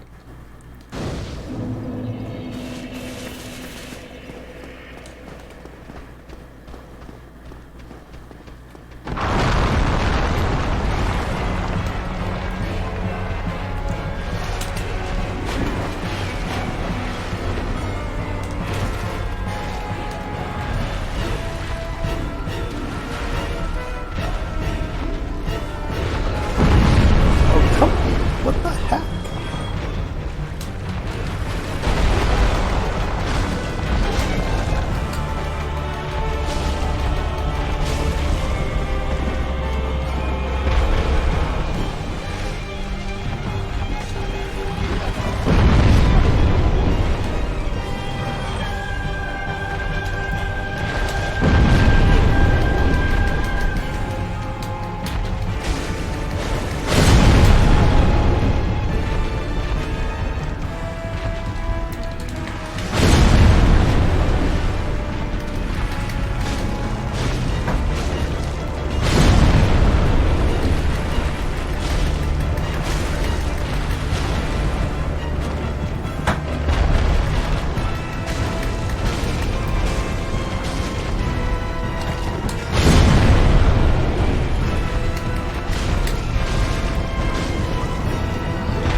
Oh.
Come on.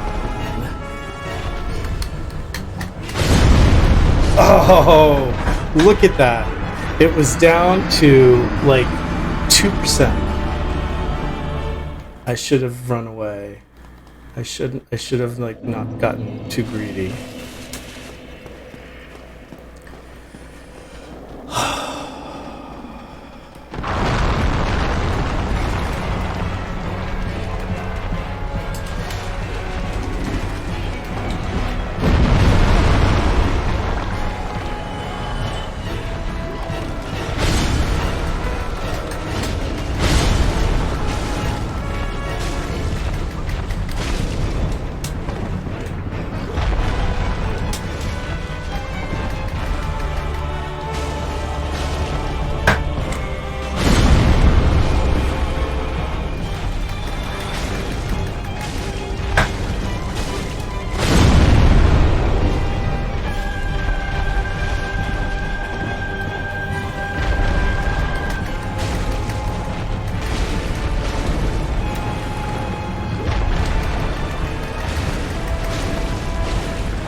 Alright, I think this is it.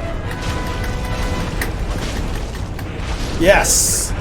Goodbye, stray demon.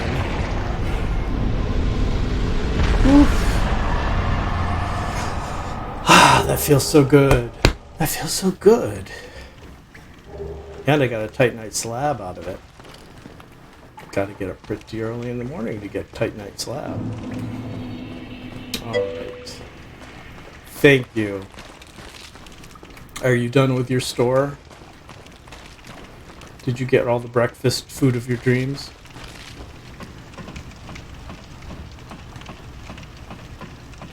Now, I hope that there's something good I can get here.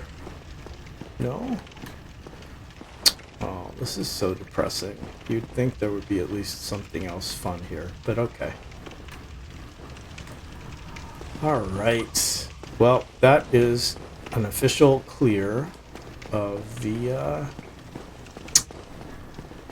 Undead Asylum. Thank you very much. And now, let's see if I have enough to level up. Oh, that's where I started. That's not where I want to go.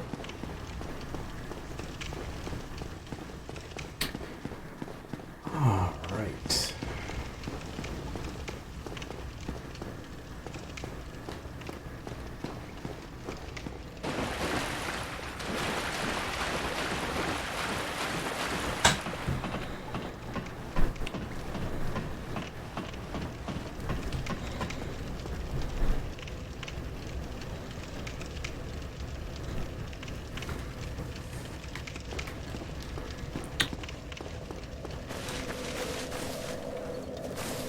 Alright, and I cannot level up. I don't think I have any little souls. Nope. So, but we can warp. Let's warp to the Daughters of Chaos. And let's see if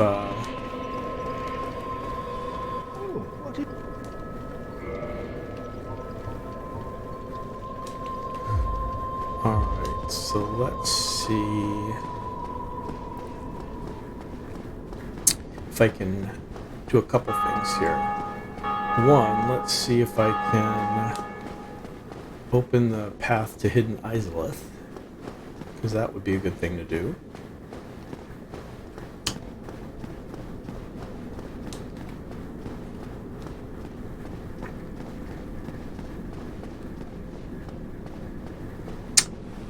Oh, right. I forgot to do... What am I doing? Let's see if I can see Kalana yet. And buy some pyromancies.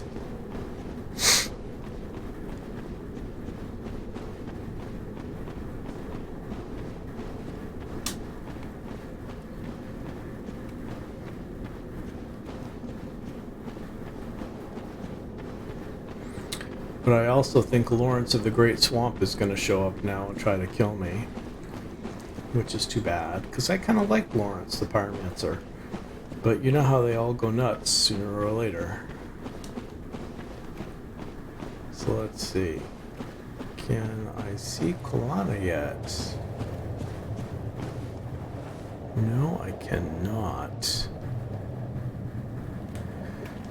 I forget. I wonder what my faith has to be in order to have her show up.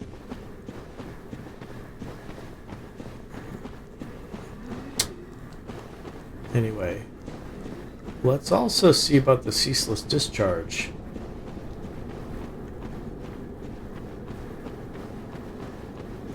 What other game but a Dark Souls game would have a boss that was named Ceaseless Discharge? I mean, come on.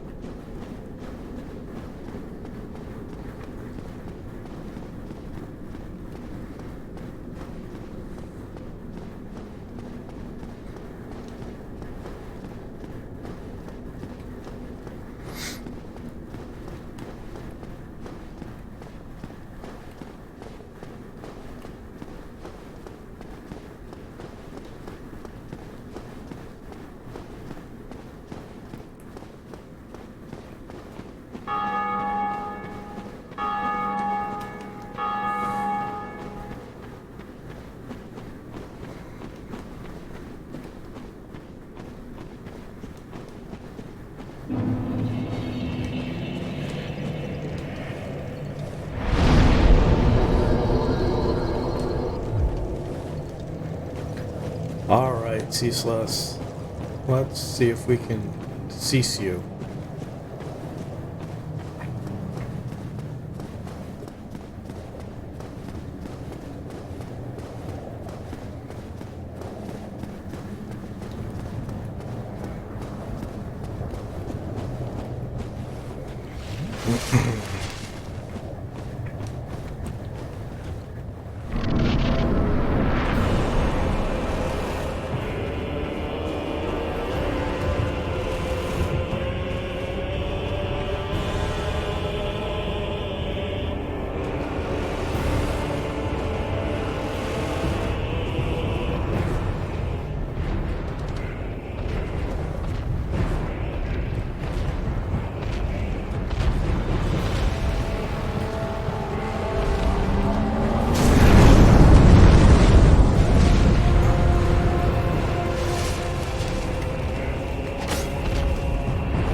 What the heck?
Oh, I think I know what I have to do.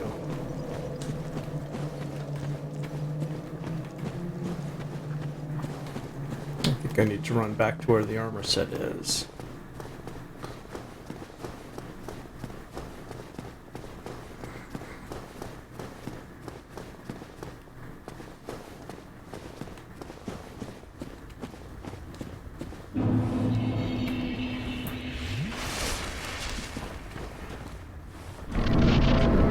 Okay, run. We're gonna run.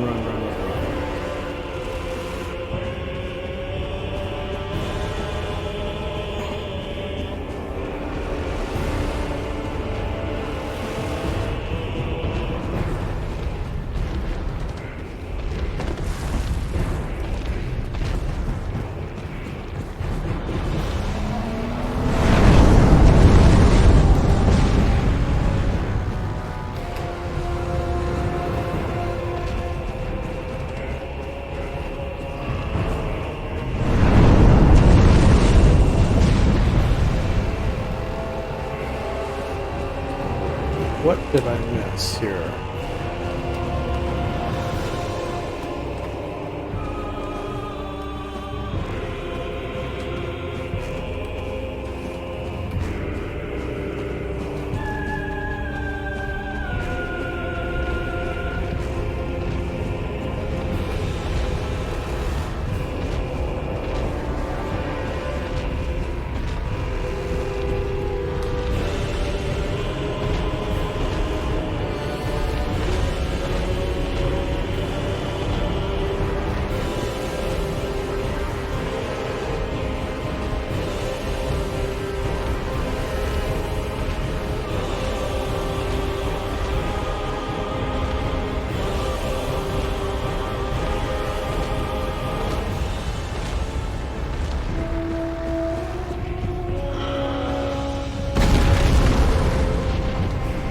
Oh, all right.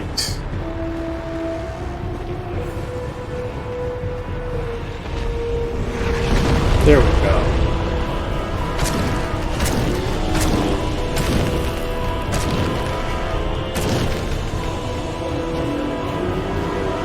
Much better.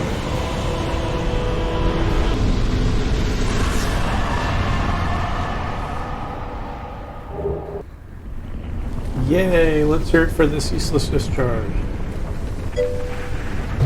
Yeah, that was a cheesy one. But it had me confused because it wasn't working the first couple times. It was one of those where you have to reset the mechanic. What who names a boss ceaseless discharge, man? Well, probably the people at From Software. That's who. Alright. Now, how do I get... Oh, that's right. So I need to go back here. And it looks like we can level up a couple points. That's exciting. Isn't that exciting? I think that's exciting.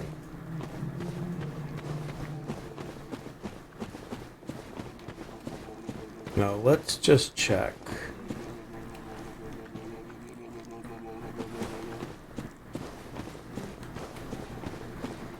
Let's go up here.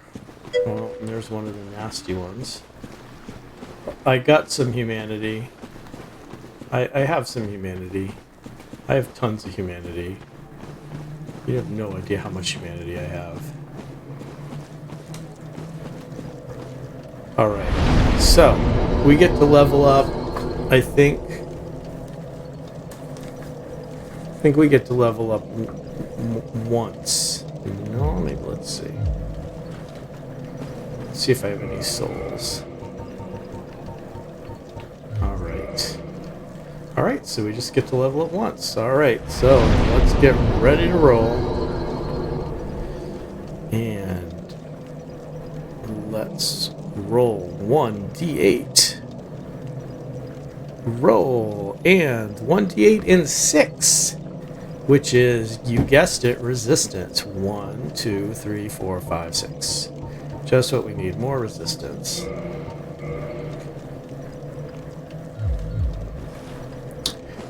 Alright, so we are not going to be able to get better pyromancies. Yeah, I know. Oof is right. We are not going to be able to get better pyromancies until I level up my faith, I think, a little bit. Or maybe I have to, but you know what? I can actually level up my pyromancy flame with this guy now. Buzz your girlfriend, woof. Oh, hello. What's that from? What is it that you...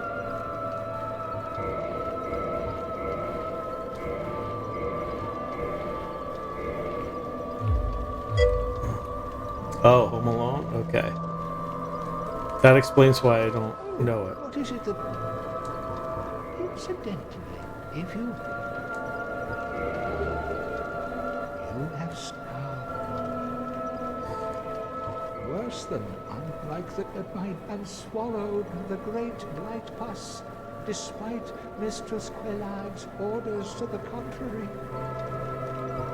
Worse than unlike the grunt that my dear and swallowed. You like that movie? Alright. So let's go back down here.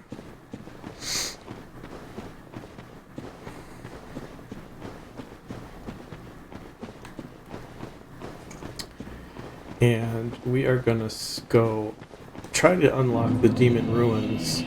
I think I might have to do something with the Lord Vessel first in order to unlock things, but I don't know. Let's see.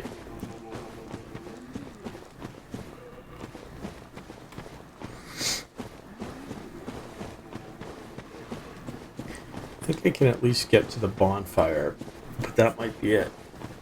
Because I didn't see the little cutscene that all the gold light got unlocked.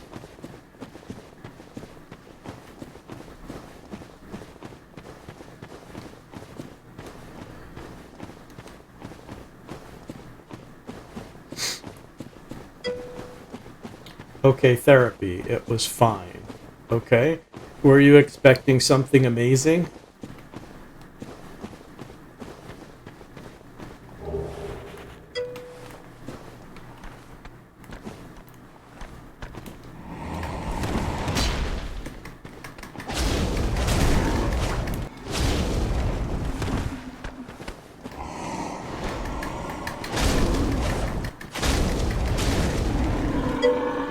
I don't know what I expect at this point.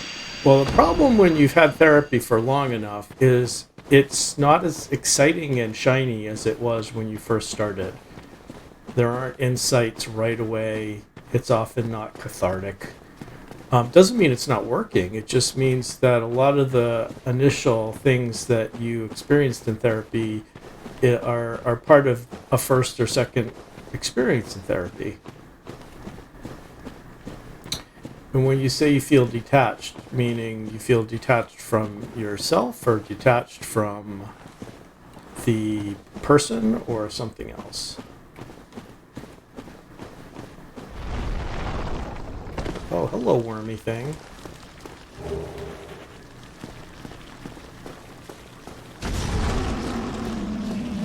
Let's see if we can poison you.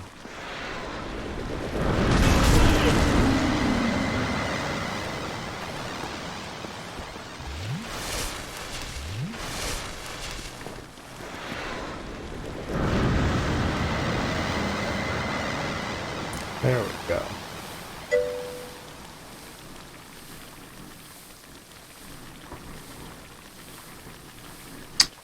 And is that different than people in general? Like, do you ever feel excited about meeting new people in general?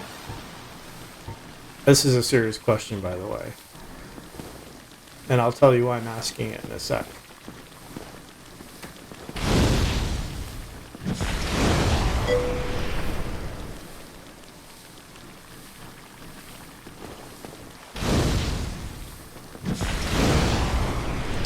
Well, you know, the first, what am I trying to say? You know, sometimes it's just not a good fit, and that's okay. I mean, I certainly don't think everyone should come see me. I don't think I'm good for everybody, that's for sure. Oh, okay. I'm not sure I ever get excited about therapists anymore, but I could be wrong.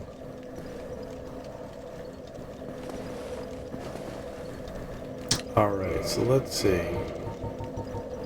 I'm going to use 2 here.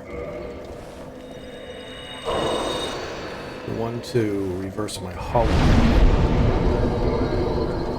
And 1 to kindle.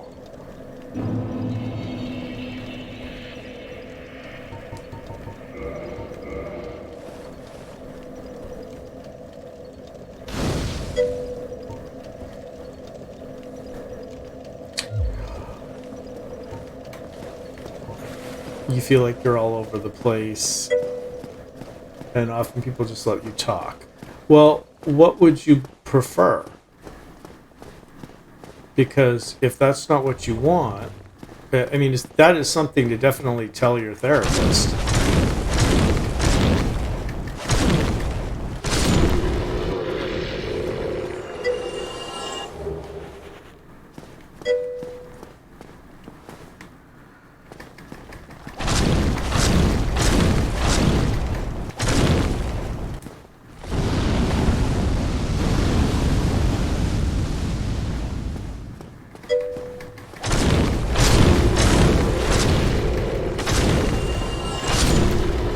I'm grumpy, I don't want to be vulnerable, so I play hardball. Okay. And do you want some direction and firm space holding? Okay, so do you tell the therapist this?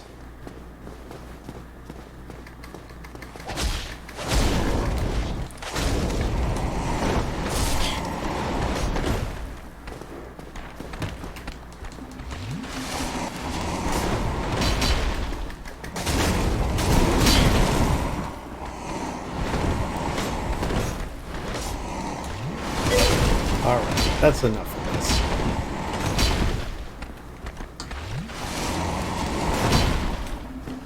Let's...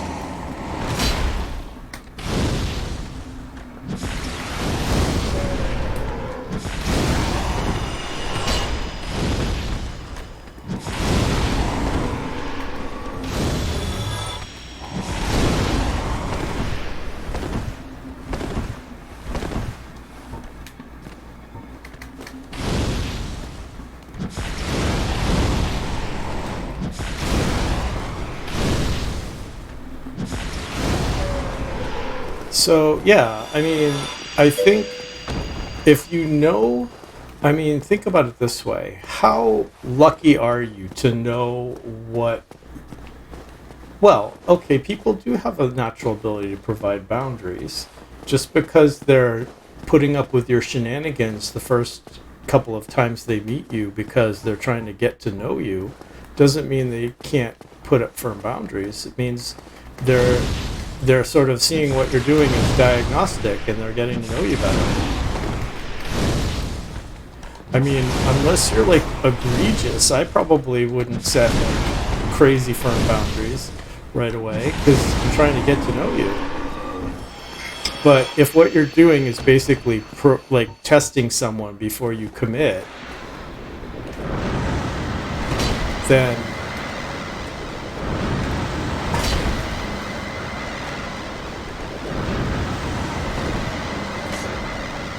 that's not them not having good boundaries.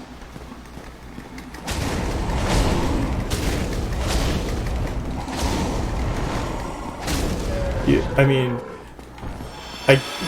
what I was going to say is how great it is that you know some of your style, your attachment style, your presentation in therapy. So share that. Share that. I mean, isn't it interesting that you'll tell me that on a Twitch stream, but you might not tell this therapist that when really the therapist needs to know that, right? It's like they need to know. All right, where are you, Kirk? You're supposed to. Oh, you did. Okay. All right. And what was their response?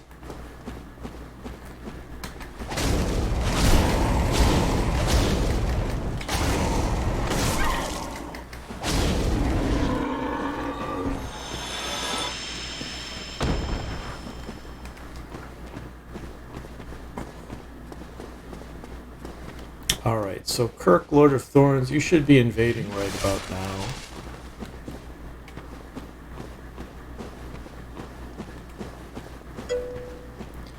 He understood. Oh, okay, so it's a guy. And do you prefer guy therapists rather than female therapists? Male therapists rather than female therapists? Weird. Where did Kirk Knight of Thorns go?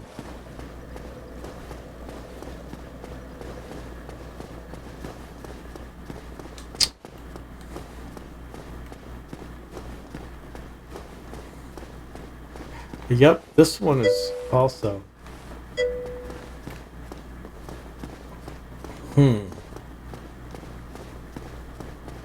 Mostly remember myself word vomiting and I tangentially asking questions. Huh.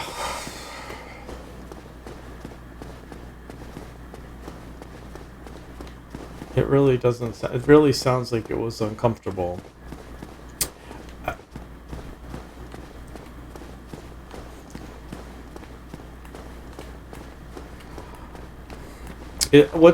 How's your first session normally when you're a therapist?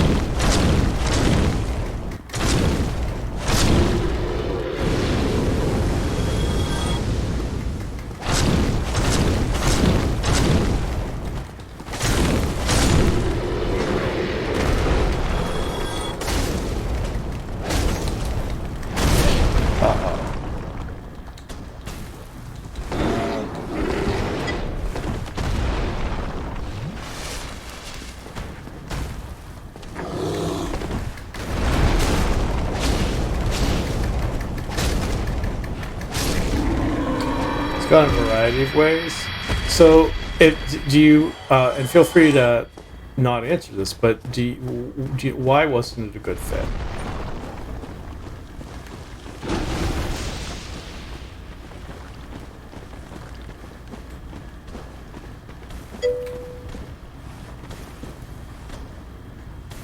That's okay. I'm happy to offer good sage advice if I have any.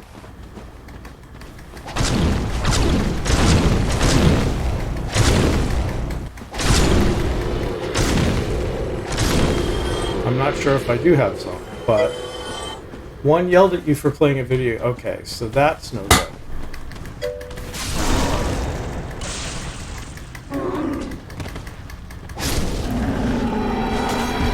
so she got the boot. Good for you. Oh, look, I got a Demon's Great Axe. That's cool. So good for you for not putting up with that.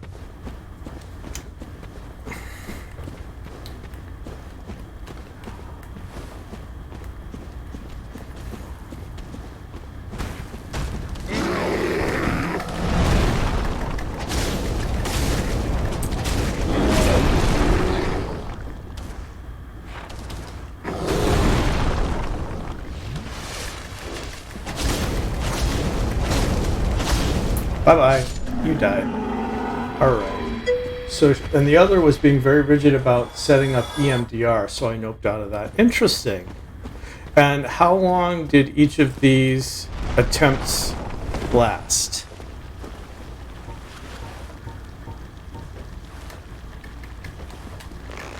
Oh no. This is not good.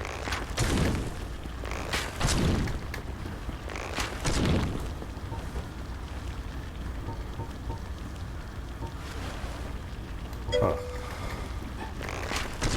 Video game late? Well.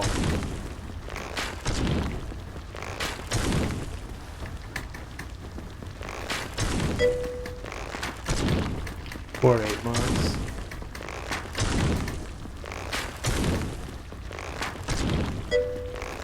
EMDR 8 months.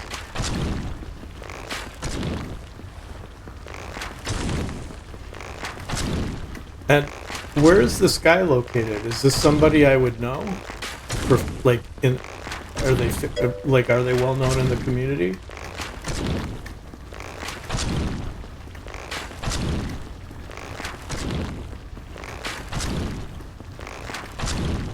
And what made you pick them?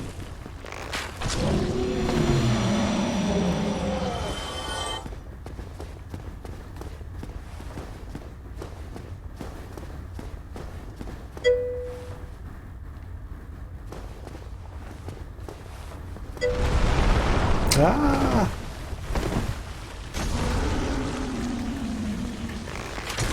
This is gonna be annoying. Christopher. Well, that name sounds familiar. What made you pick him? Oh, or is the no idea what made you pick him? You know what, I'm gonna use some large arrows here, get rid of them. Feather arrows, cause some bleeding.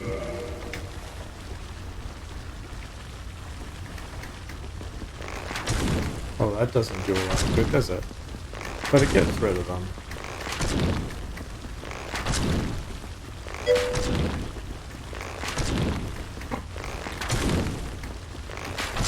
Ah.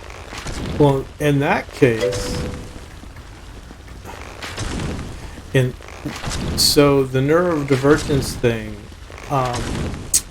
I wonder if that's a therapy thing as much as a testing thing, psych testing thing. Maybe you want to get some psychological testing on what sort of neurodivergence you are resembling. I don't know if the person you're talking about is a psychologist.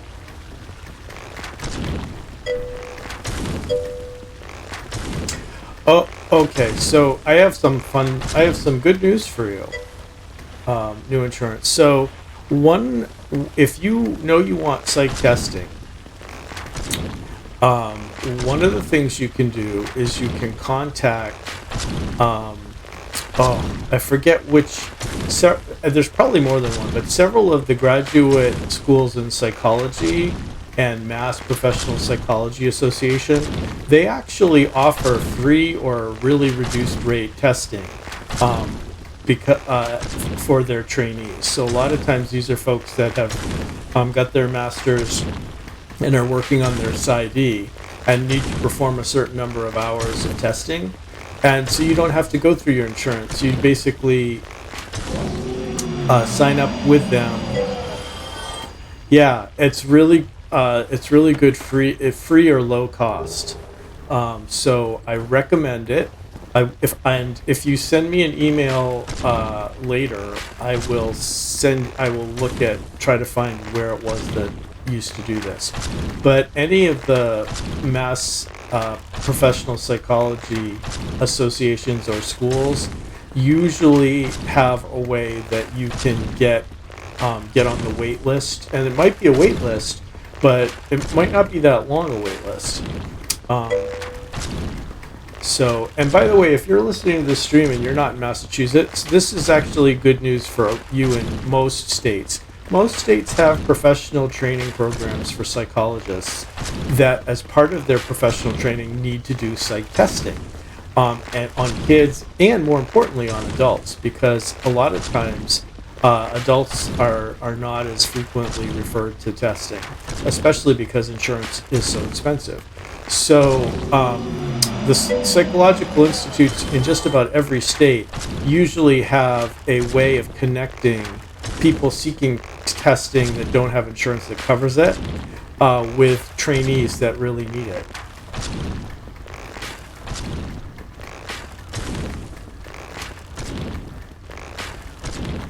Generalized attachment. Is GAD generalized anxiety disorder? Is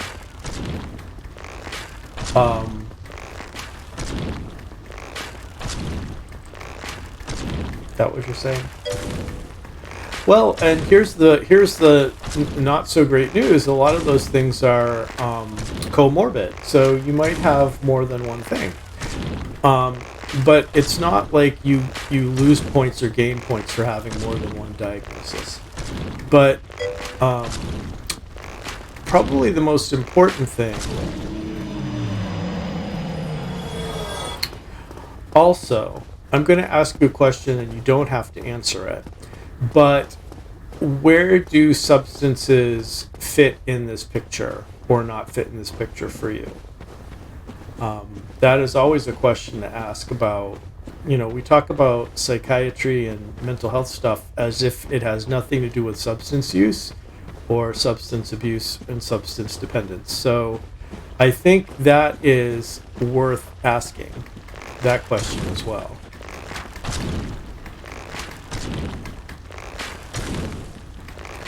As well as what medications you're taking or have you taken, or what medications have you changed. So, you know, in general, any sort of psychogenic substances. Okay, so let me say it a different way. So, do you currently use prescription or non-prescription substances to impact your brain or your mood, or have you?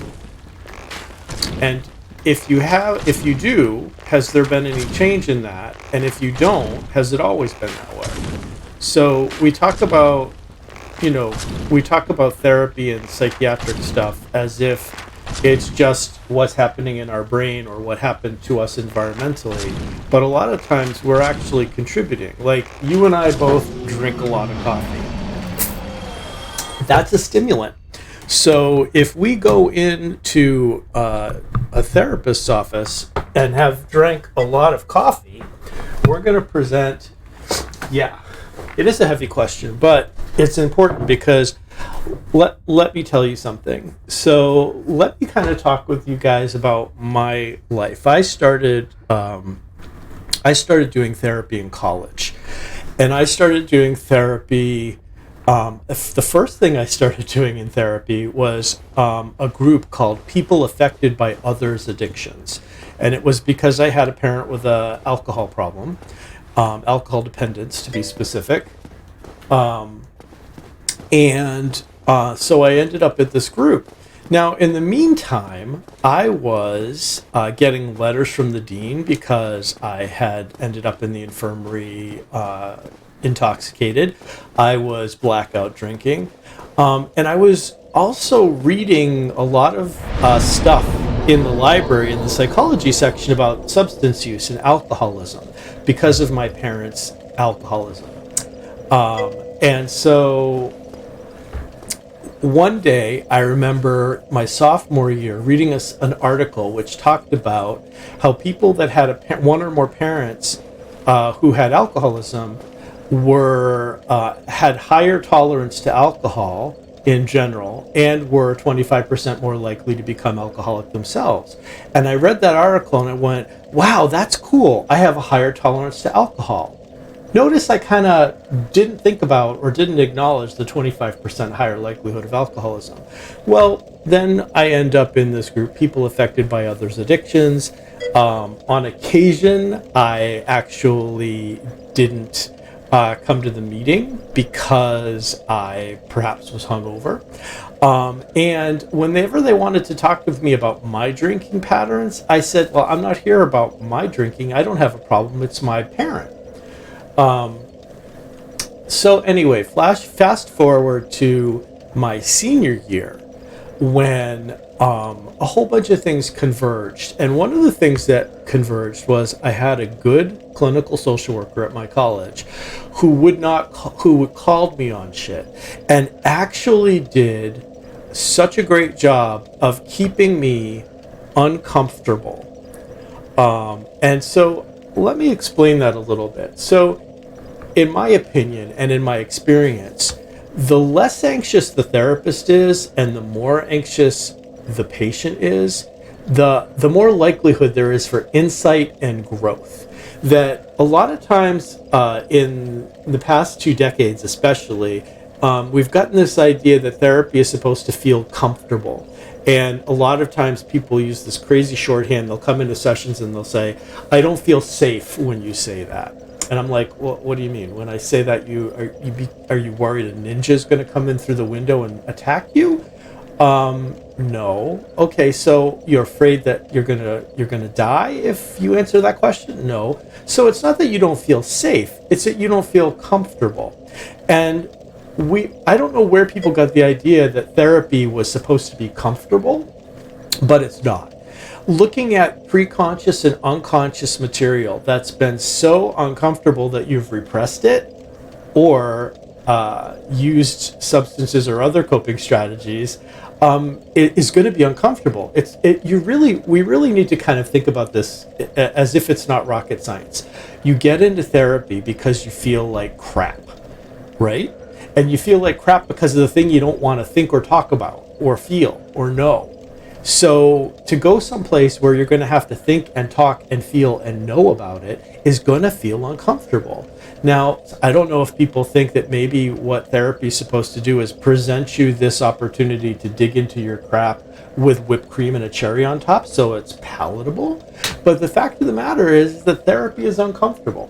It's not supposed to be comfortable. It never was. Okay, it's not supposed to be. So here I was senior year with this woman who made me terribly uncomfortable because she paid attention to me, because she recognized me, and because she would call me on things. Like the day after I ended up in the infirmary having admitted myself for alcohol poisoning, I had an appointment with her and we kind of talked about that. And she pointed out to me that I kept focusing on my parents' substance use rather than my own. And did I think I had a problem with alcohol? And boy, what an uncomfortable conversation. Do you think you have a problem with alcohol? Or do you think you have a problem with substances? Oh my God, that is the most uncomfortable situation, a most uncomfortable question. And because I was able to have her answer it and make me and deal with feeling uncomfortable, I ended up unconsciously moving into a different place. And then I ended up being able to get sober. And what was funny was a year later, after I'd graduated, and I went to graduate school at the same graduate school that this woman had gone to, because of course I wanted to be her when I grew up. I came back to the college and I went to the counseling center to visit her. And I will never forget this because I was going to write her a note, and I was starting to write her a note, and she came down the stairs. And she said, hello. And I said, hi, I was going to write you a note. And she said, what were you going to say in it? And that uncomfortability was right there again. That this idle talk, this social lubricant that we spend most of our days skating around truth and reality with everybody, was not there with her. She was looking at me. Everything she said to me was in service of helping me know myself better. That was her role. She was always holding the scalpel of herself, and I was always under some sort of analysis with her. And I can't tell you how that saved my life. And interestingly, the night before I graduated graduate school, 3.5 years later, I actually was in the campus computer center, because back then we had computer centers, we didn't have computers, and I was typing her a letter saying goodbye to her and saying I realized now that I'd gone to graduate school in part because I wanted to be like her, but also, to thank her for everything she'd done for me. And she did respond to me at one point, I think. But again, it was very firm and very boundaried. But she really called me on looking at my substance use in a way that was breathtaking, because she was not the first person. I had gotten notes on my door. I had gotten folks that were friends of mine and people I were dating that were complaining about my drinking. And she was not the first person that asked me about my drinking. But for some reason, I was ready at that point, when she asked those uncomfortable questions, to actually answer it. And the answer was that it wasn't just that I was very depressed, or that I was really kind of going through a hard time, or that I was somehow existentially more in despair than the average bear. It was in part because I was drinking all the time. And then, to make matters worse, my senior year of college, I stopped drinking. I got sober. And I can't tell you how horrifying that was, because the only thing worse than drinking when you're an alcoholic is not drinking and not having any other coping mechanisms for life. So having a feeling, I couldn't handle that. Someone confronting me, I couldn't handle that. Talking about something that was bothering me, I couldn't handle that. I actually had friends that I envied because they knew how to cry. I couldn't cry.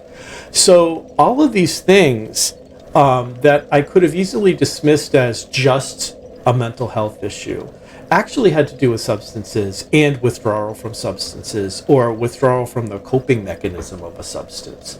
So that's why I asked that question, because unfortunately we still live in a healthcare system which talks about mental health and substance abuse as if they're different, and as if they're completely separate. And so it's a lot easier nowadays, believe it or not, for people to talk about their ADHD than smoking too much pot, or to talk about neurodivergence rather than drinking alcoholically. There are certain diagnoses that actually feel socially acceptable, if not in some ways an upgrade. But the fact is that I think we need to talk about all of our stuff. And sometimes our stuff has to do with what we're putting in our body just as much as not. So, for example, if you have a depression and you're not taking an antidepressant, that's significant. But if you are drinking or using a substance that actually changes your central nervous system, changes your emotional state or your mood or your cognition, that's problematic too. Because you can't just go to therapy and talk about what's going on in your life and then leave therapy and then numb out on whatever substance you may be numbing out, or do the same behaviors that you were doing. That 45-50 minutes isn't going to cut it. So therapy makes us uncomfortable, but then we have to learn how to tolerate discomfort. And when I sought out additional support for alcohol and alcoholism, one of the things I can tell you was that the support I sought out didn't teach me how to feel good. It taught me how to not feel good, because I was not able to tolerate anything but happy, anything but proud, anything but competent. I had two settings. I was straight A student working overachieving, or blackout drinking. I didn't have a middle. I didn't know how to do anything other than totally competent and getting lots of praise, or blacked out. So therapy is a good start. But if you're going into therapy and you aren't necessarily taking care of the other things, the problematic coping mechanisms, whether they be drugs or alcohol or something else, therapy is going to do very little. So you're describing what I'm looking for. I'm lucky, I guess. I don't know how I found this person. This was the first individual therapist I'd ever had, and I was ready. I was just so ready. I can't tell you.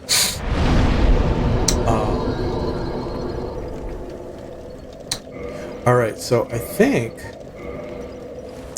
I have to go and put the Lord Vessel down, but I can't talk to Kingseeker Frampt. I think that's the deal. I know I'm changing the subject, but that's because I've given you a lot of stuff to sort of talk about, listen to and think about. All right. Now you'll notice I didn't talk to Kingseeker Frampt, and there's a reason for that.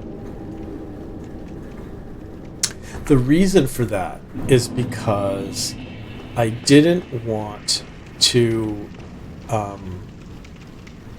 I want to be able to get the what do you call it? The dark covenant, and I think I can place the Lord Vessel down, but I don't think I can talk to Kingseeker Frampt. So I'm just going to make sure, because I don't want to screw this up.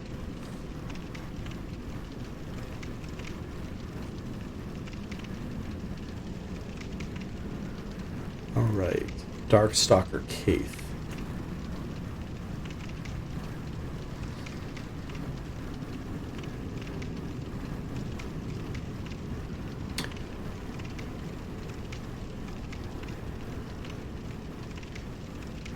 Okay.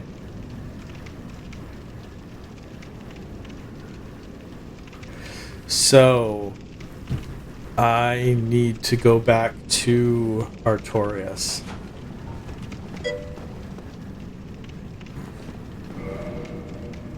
Without getting into details, honestly, my last two therapists have just accepted however I was choosing to treat myself, which at this point actually bothers me. Well, yeah. You know what's interesting is I wish more therapists heard more people saying that.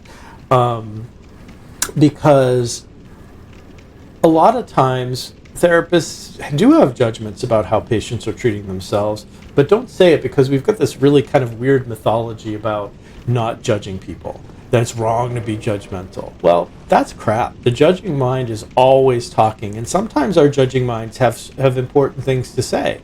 If someone comes to me and is telling me they're drinking a case of beer every day, I have a judgment about that, and I share the judgment, which is, in my judgment, you're hurting yourself, and you're in danger of some really significant physical and mental problems if you continue doing that.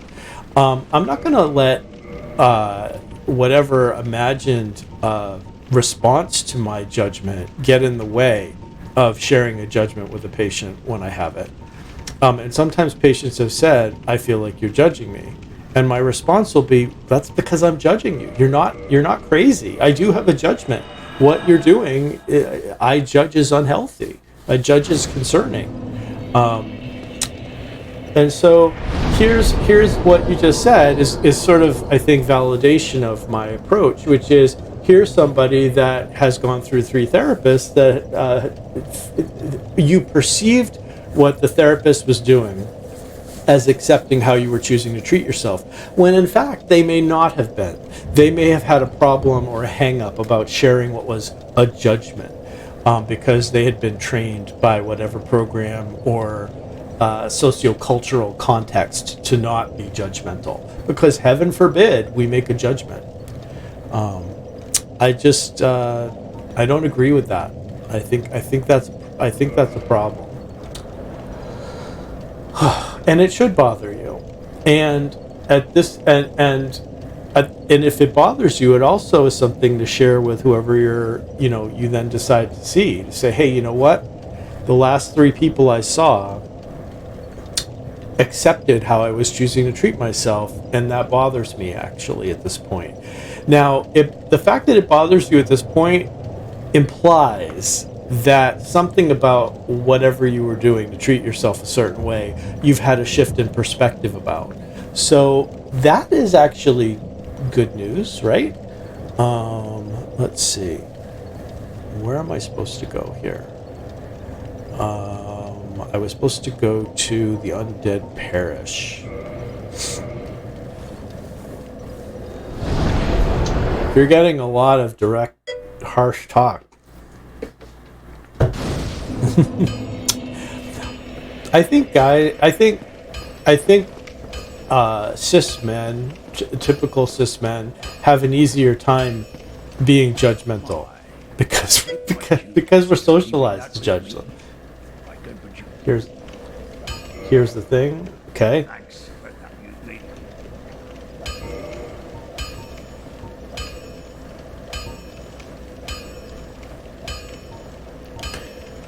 All right. Let's see. It's fine because it said neutrally. Let's see. Alright, what am I trying to do here? I'm not dragon scales. Not twinkling titanites. Although I do want to get to use this at some point.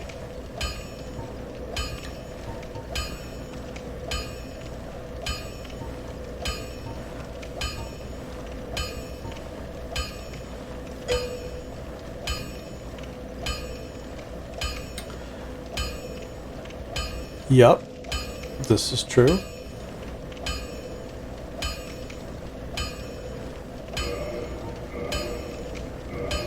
Alright, I'm going for it, GJ. I'm gonna reinforce the great sword.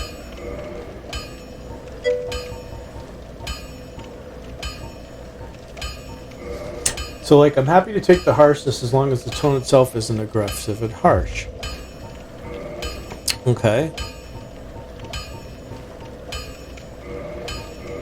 And how sure are you in your ability to not project onto the therapist whether it is harshness that is really coming from them or is a projection on your part? The lady yelled at me. Did she really yell at you? Like, did she actually yell at you?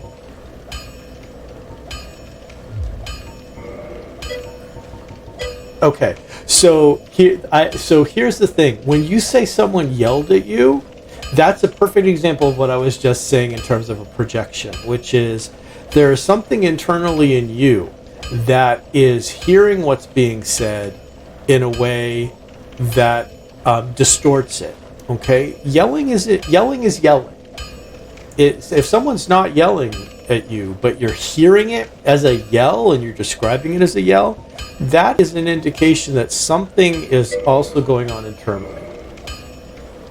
But things were chill, then they weren't, and it wasn't just you. Well, of course not. It's never just you. It's. Let's see, purchase. Oh, I don't have any large titanite child. So in therapy is always a two-part invention. It's. Let's see. So I am going to make this into a divine greatsword because I am going to at some point. I know I acknowledge I was pissed. It's more my emotions, right? Because I'll tell you what I think happened. Because when you said this person yelled at you, what you're really saying was I felt like a naughty child in relation to this stern parent, and that they were scolding and reprimanding me, and that is what we call transference. Now, I'm not saying this person was, perfect in their way of dealing with you, but chances are they didn't yell at you. And if you're feeling yelled at, then that's actually something that's Yeah, exactly. So that is what we call transference, right? And what's interesting is you actually got to do with this therapist something you weren't able to do with your parents, right? Which was you got to reject them. Your parents, you felt like you couldn't reject them. You felt like you were dependent on them for your life, your livelihood, your financial support. So this therapist actually did provide you a corrective emotional experience because you were able to reject them.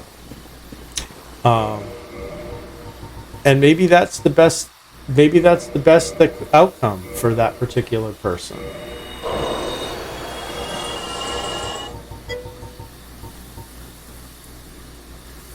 Yes, well, let's talk about how single children literally can't do anything.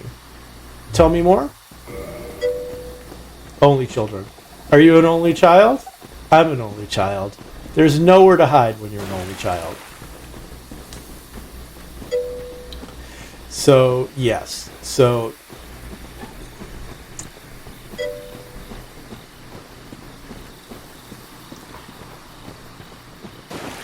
yeah, like, you extra, right. Well, you extra can't reject your parents. Absolutely. And there's no one else that your parents can focus on as needing to be fixed or problematic.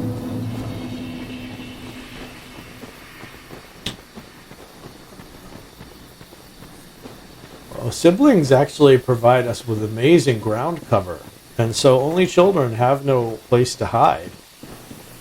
We have to be the best and the worst and the everything.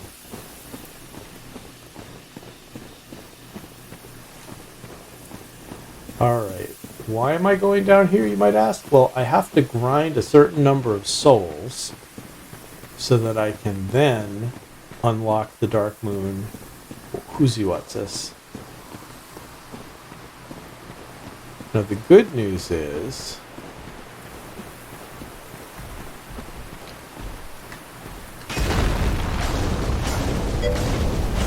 Oh, I love it. It was only kind of good on Christmas when I got a PlayStation.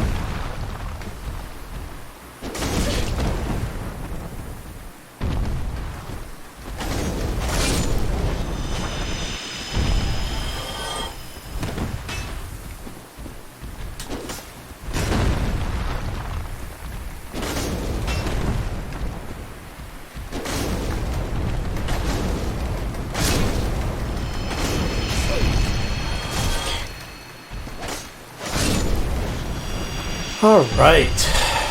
We ground a few of them.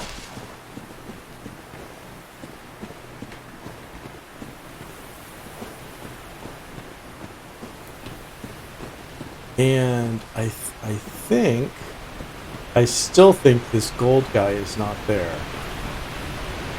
But I'm going to check anyway. Oh, and you know what? I'm going to put on the ring that allows me to run better on water.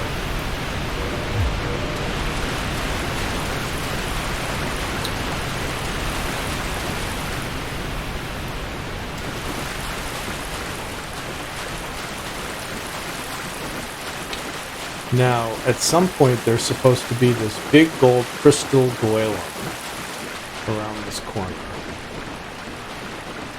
There he is! Hello, big gold crystal golem. Let's free Dusk of Ulasil.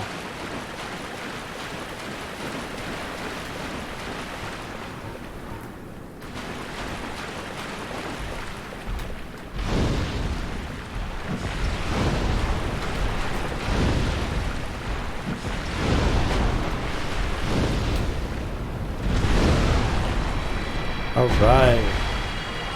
Hey, lady! So, 'tis thou who rescueth me, most gracious. I am deeply obliged. You're I am welcome. Dusk of Ulasil. Hi, Dusk. I cometh from an age long before thine. I cannot stay here for long, so before I disappear, allow me to ask one thing. My home, would this be a visit?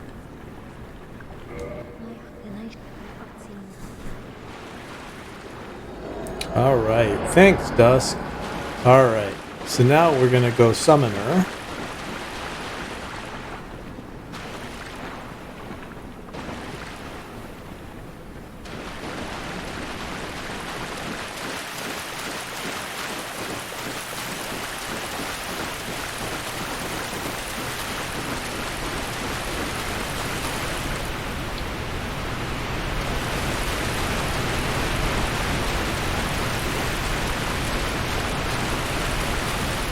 There you are, Dusk. Let's summon Ms. Dusk and learn how to curtsy. Hiya, Dusky. I am Dusk It is an honor. I shall follow thy wish. Alright. Alright, we're going to take that. Let's see.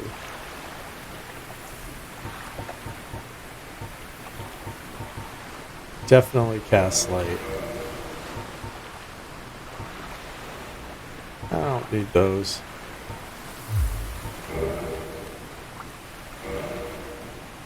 For a very long time from my... It was there, long after I... So gleeful.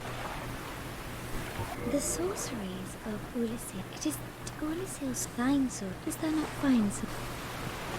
The sorceries. It is difficult to explain. So now, I think if I go back and I load out and load in, she drops an armor set, and the headgear definitely improves casting abilities. Which doesn't mean I'm not listening to what we're talking about, because I'm multitasking.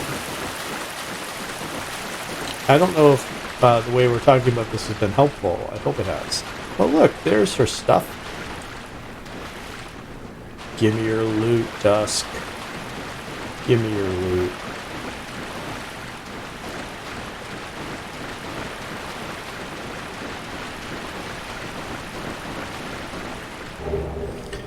Alright, so now let's...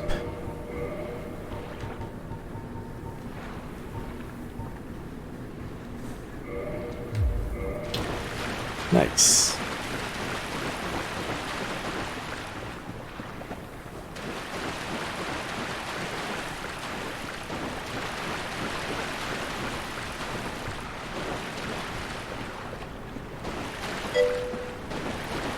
It is. I have my own story to tell in a minute. Well, that is exciting, and what that means is it's time for us to take a bio break before stories, because I don't want to have to wait. I will be right back. Please don't go.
Welcome back, everybody. Sorry about the bizarre screen there. My owned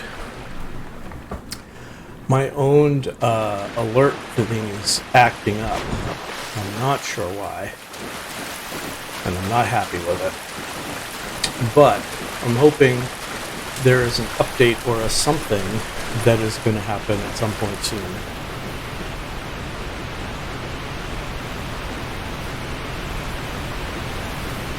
Alright, I don't think I can actually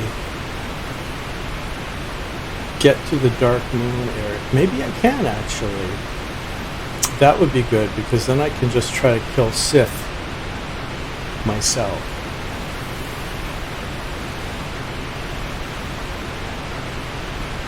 And for those of you just joining us, GJ has a story he's going to tell in a minute.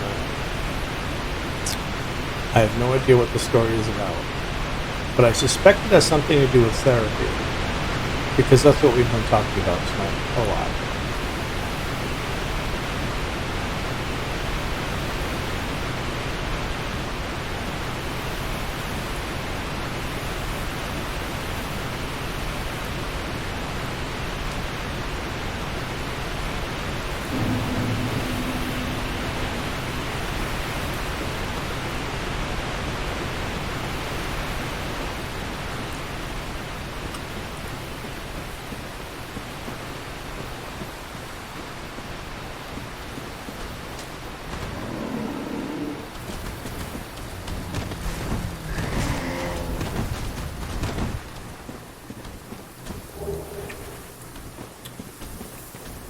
Alright.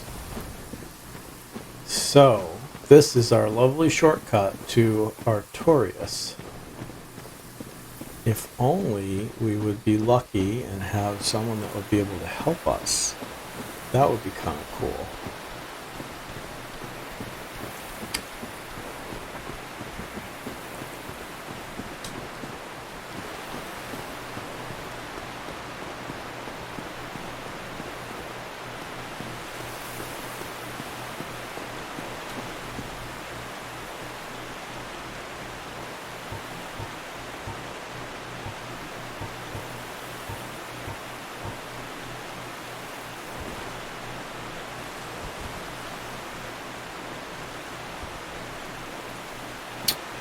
Well, I don't see...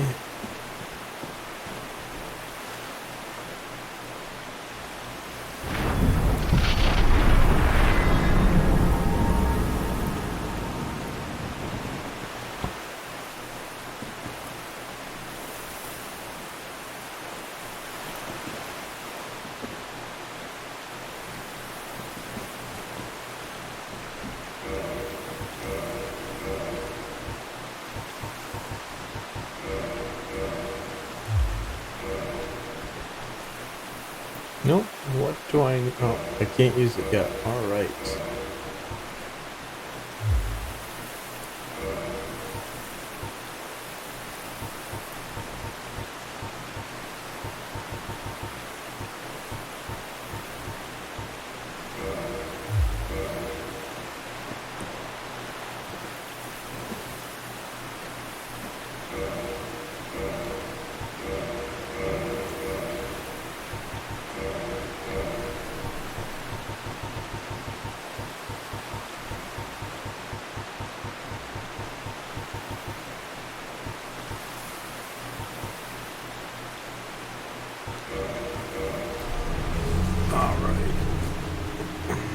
Hope that somebody is going to... Okay. Alright. I've got my spicy Aztec. Spicy. Back in the land of the 90s.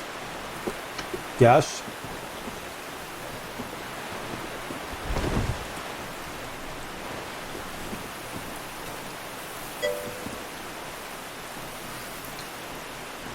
We got pulled out of 3rd grade for testing.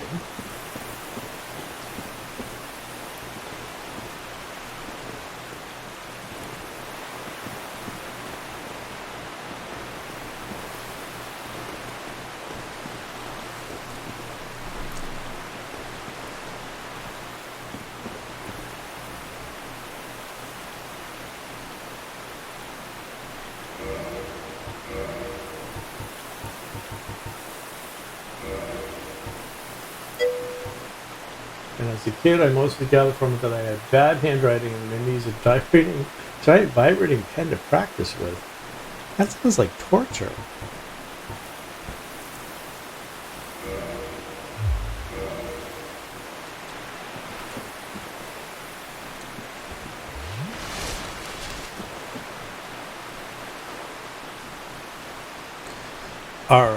I guess we're going to try to melee Sif. And also let me do a few other things.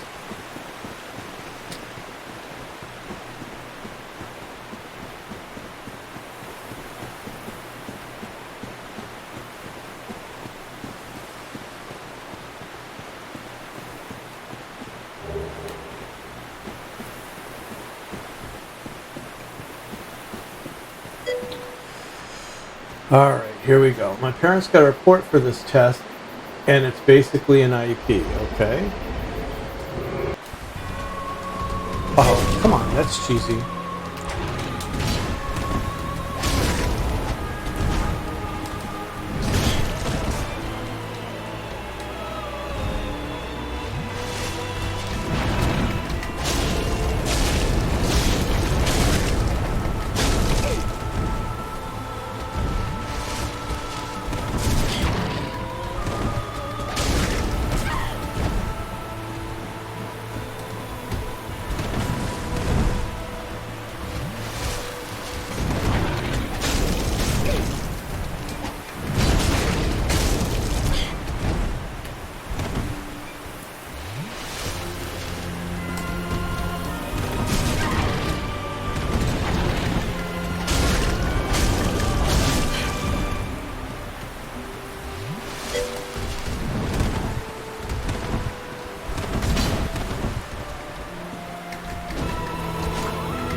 Ah!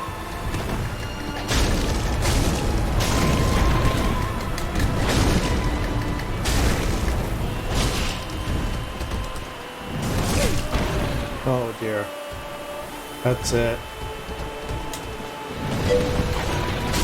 Oh, it's not it. Oh, close. Come on, Sif, die. Yes! While you were telling me this story, I actually downed Sif for the first time. Alright. So now I can read chat. Thank you. My parents, okay, but it was for only 3rd grade. And the large takeaway in the like behavior plan was that I needed to be able to get up and do special tasks every so often to stay engaged.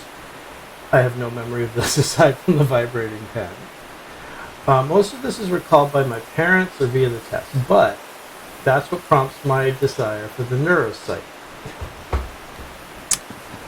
I am so sorry. That's wrong on so many levels. Alright, so now homeward bone. We're gonna use a homeward bone.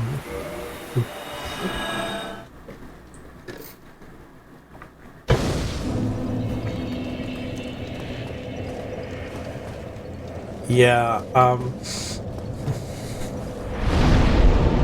alright, it's time to level up. My ability to get as far as I have in life makes me question it. Really? Well, another way of looking at it is actually think of how well you could thrive if you were being given what you need in terms of support for neurodivergence. Or imagine how much you could thrive if you were in an environment that was conducive to your particular form of neurodivergence. So I live in the realm of, I think I'm weird, but not weird enough.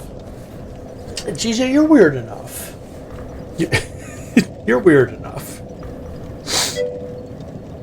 But I also want to stop feeling crazy. Oh, well, that's not going to happen. I mean, feeling crazy is a lifelong part of being human, unfortunately.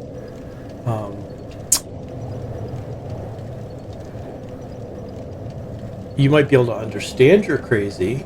You might be able to soothe yourself more when you're feeling crazy. But crazy isn't going to stop. Alright, so we have 2 points we can use.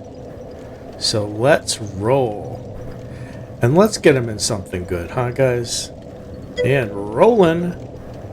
We have yet another 6 and another 7. So yet again, let's see. 1, 2, 3, 4, 5, 6, 7. So more resistance and more intelligence. Ay, ay, ay. Alright. Alright, so now... where are we going? Oh, that's right. We are warping to the Firelink Shrine. And this is going to be fun because we're going to try to defeat the Three Kings, which is absolutely horrific as a fight. But we're going to try.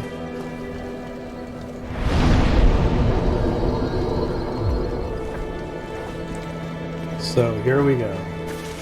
Oh wait, do we need to say anything else to you? Maybe.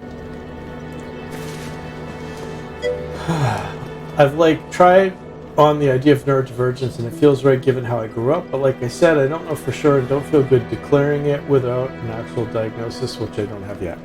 Yeah, see, I don't know what, how a diagnosis is necessarily going to help. Because what if someone gives you a diagnosis, but, they're not right?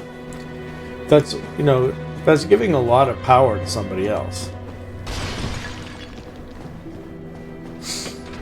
It's probably not what I'm supposed to say, but I am saying that.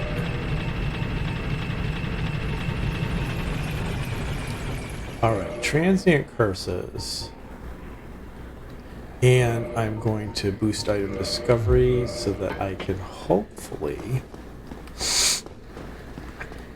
get to Ingvard and the key to the Great Depths.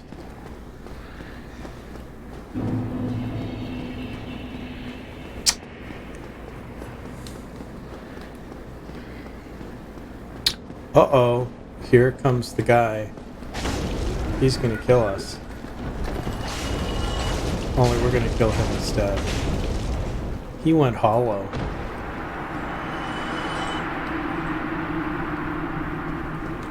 He went hollow. And now he's dead.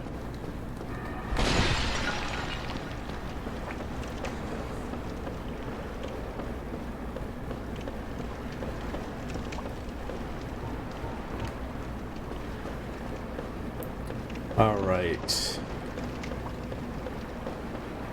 It is time to kill some ghosts.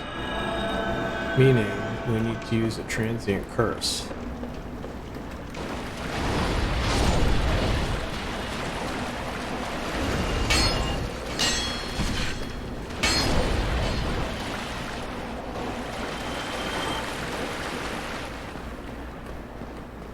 Do do do do do do do do do do do do do do.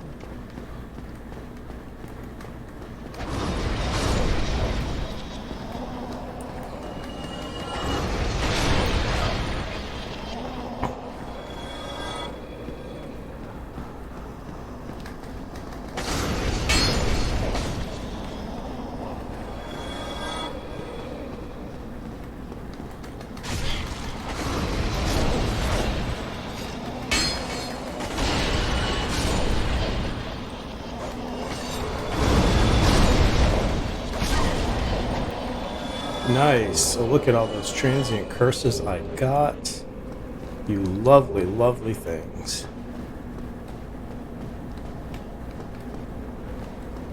And going down these stairs, I don't think I can go very far.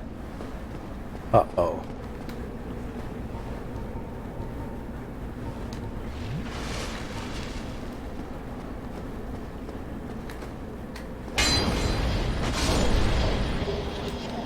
I got a parrying dagger.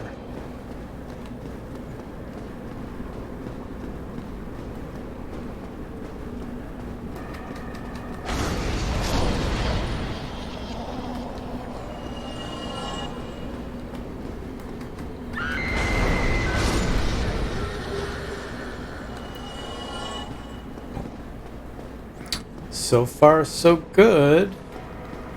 This is where it gets a little tougher.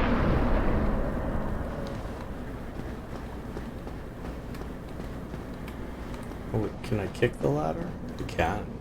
Kicking a ladder.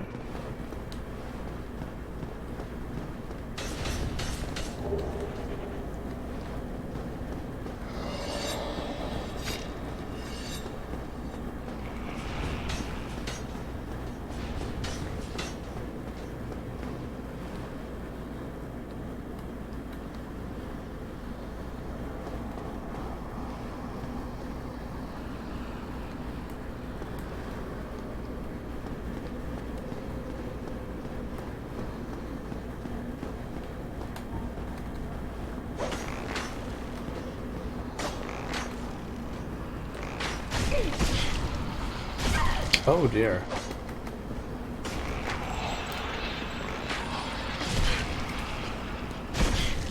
All right.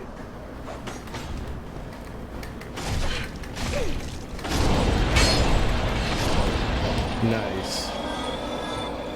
All right. This is always brutal.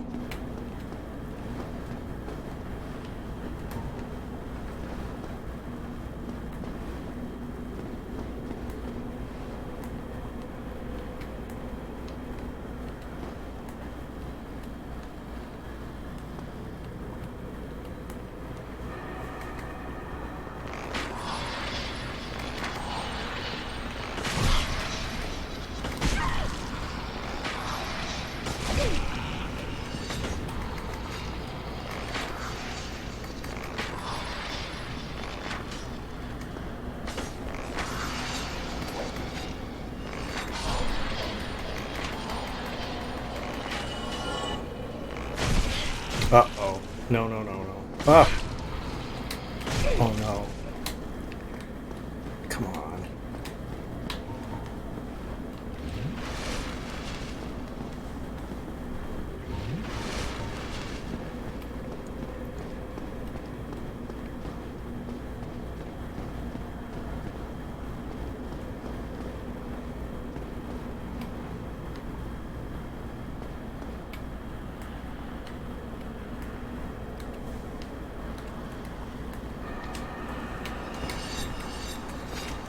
Ah.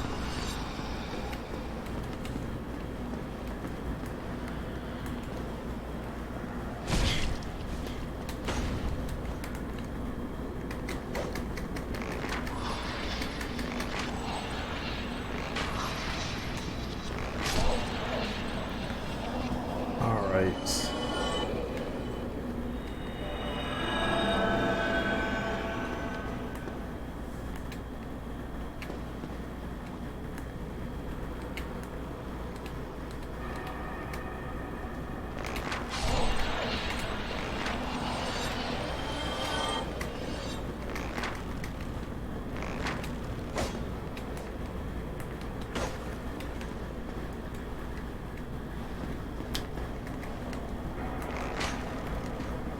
You guys, you're so annoying.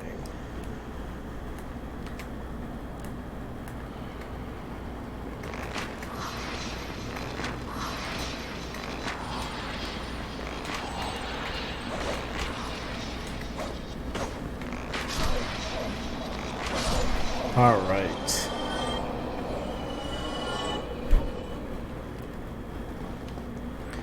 Now here's where it gets tricky.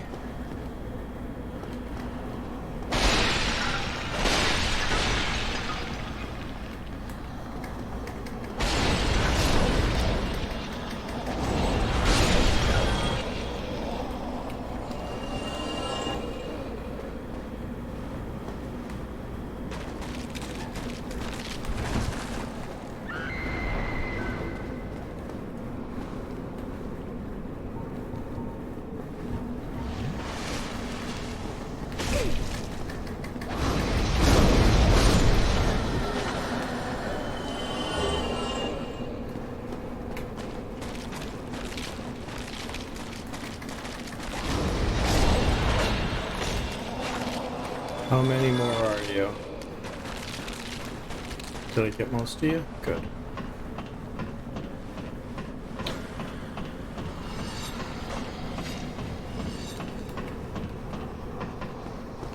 Yay! It's Ingvard! Hi, Ingvard. Well, this is a surprise. I get few visitors, save for ghosts. You very impressed. I know exactly what you seek the four kings. I do whom seek the I four guard kings. over. This is the key to the seal. Thank you. I got the key four to the kings seal. slumber in the deepest chamber of the ruins. Use this key to break the seal and open the floodgates. Yes, sir. Oh, and do not forget, the dark wraiths reside in a dark void called the Abyss. But the Abyss is no place for ordinary mortals. Although, if you can find him. Alright, give me stuff. Hello, that the key.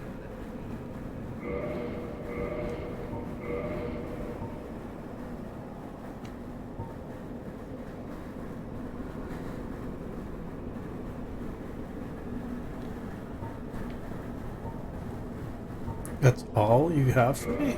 Alright.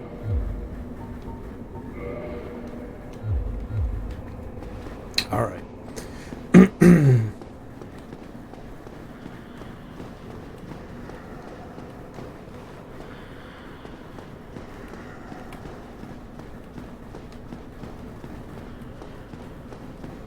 How do I get down there?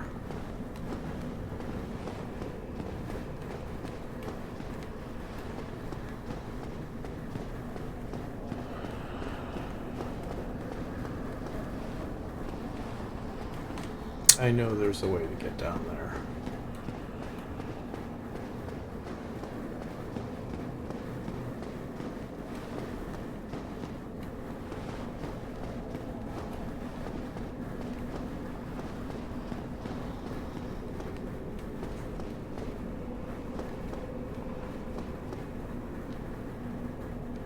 I thought for sure there was a way to get down there from here.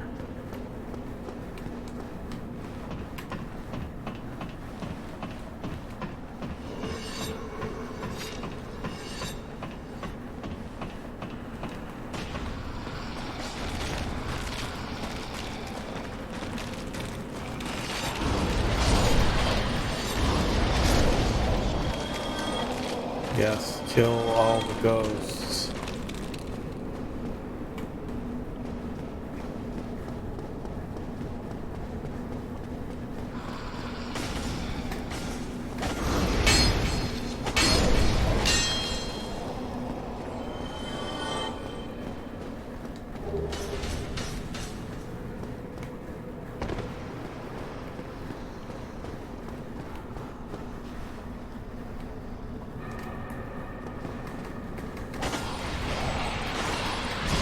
Oh, darn it.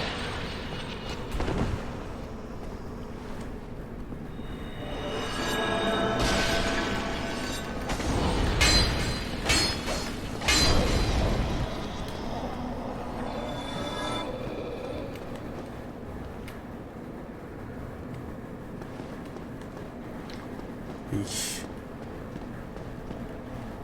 There has got to be a way to do this. That's beyond. That's.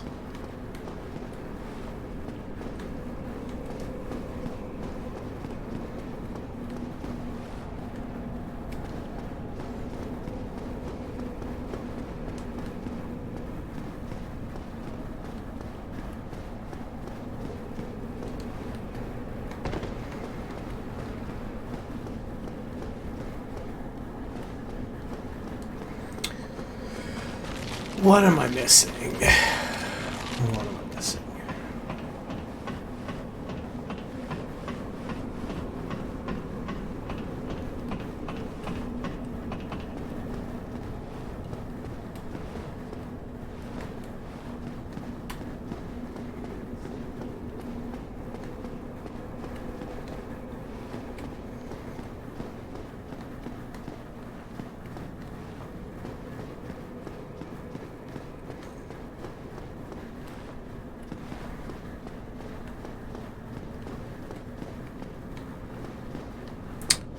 Alright, I guess I go back.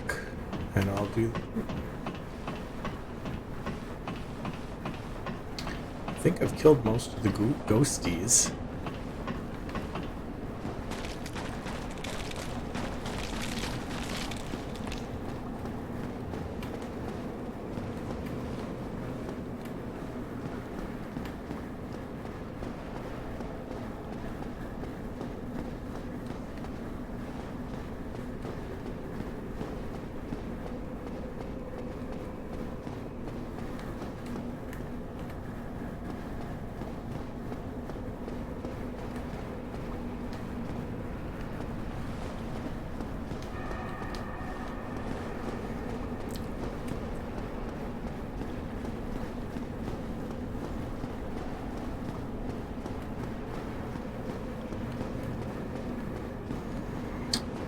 Okay.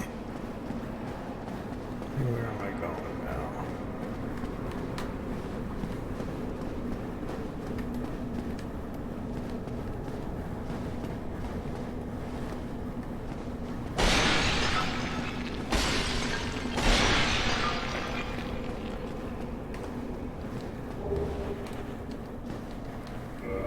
Contraption does not move. Alright, well, let's try going down again.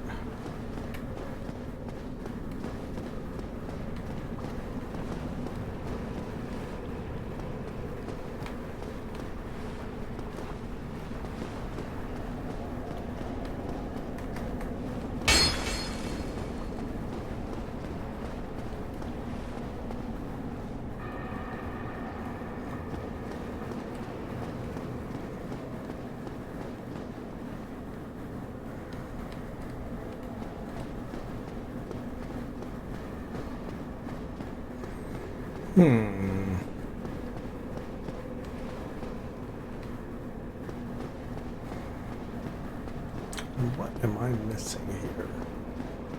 I don't think I need to jump that.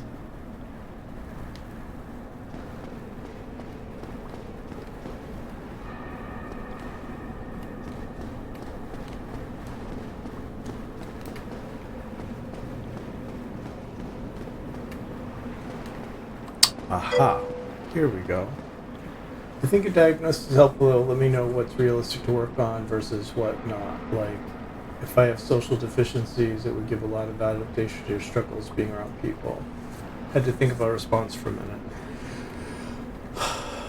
Yeah, I understand what you're saying, and I'm not trying to like play devil's advocate entirely, but people are always going to be there, and in some ways, there's always stuff to work on.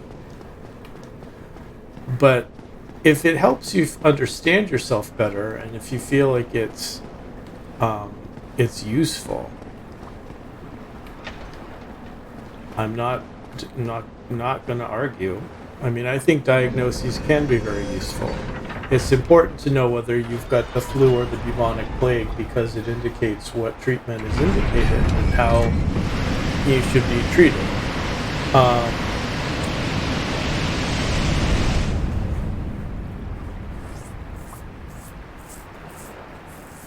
I just drained old Londo because, yeah, that's a thing. And now now I can get the elevator, right?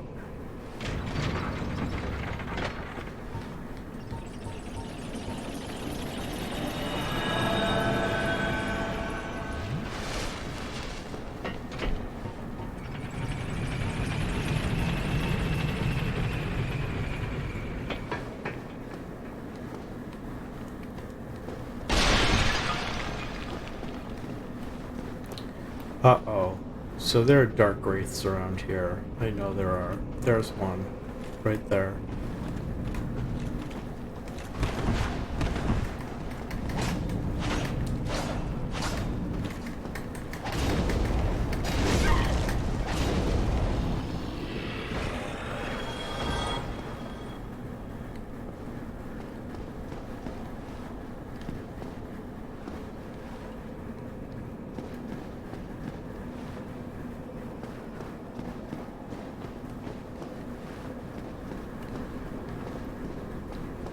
Liar ahead.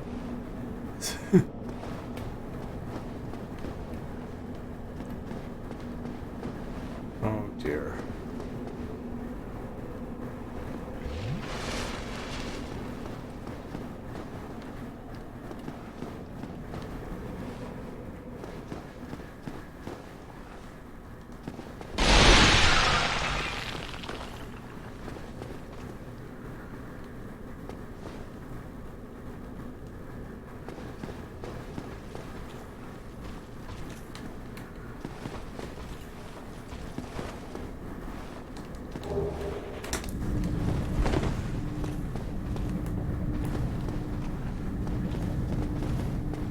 Come on, Dark Wraith.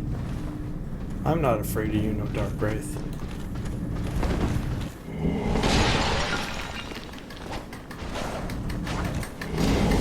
Oh no! Don't steal my humanity!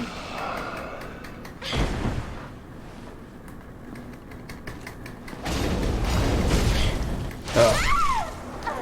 Alright.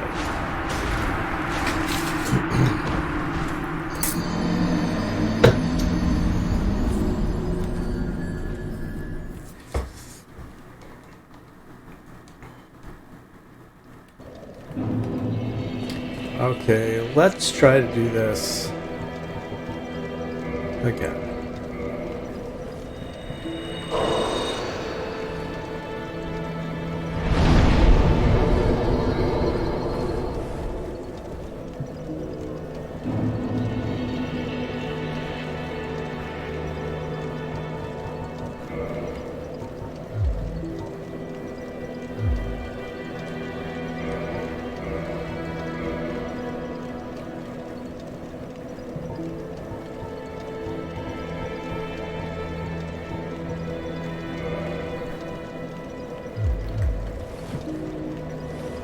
Alright, we are going to try this again now that we have... Oh, but I need to put the Seal of the Abyss on.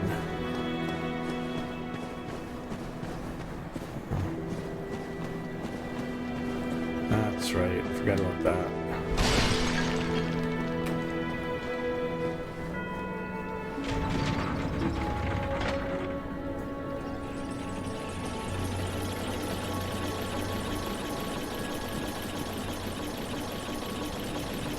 So, when you say social deficiencies, I guess I'm curious what that means.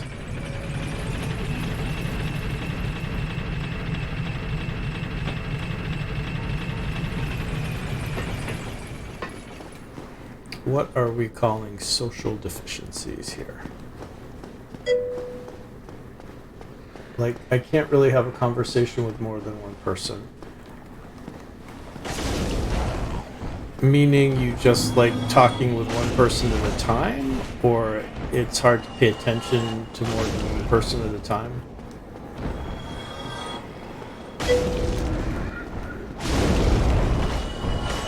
Okay.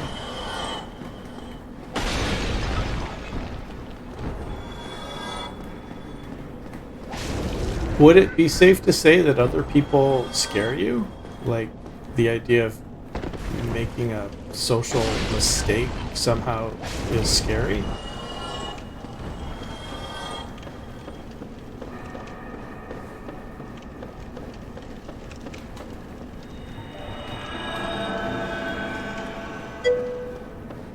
Like when I'm with my two best friends, they talk to each other, I have a hard time joining. That sounds really painful. I'm not saying that. I know that sounds kind of cliche, but I mean it.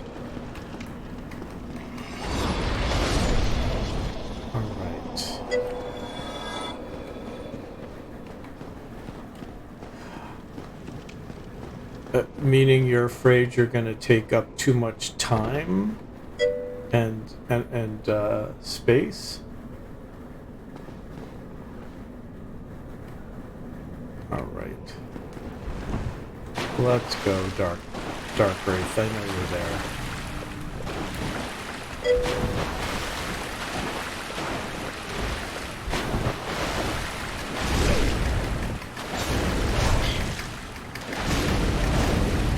Nice.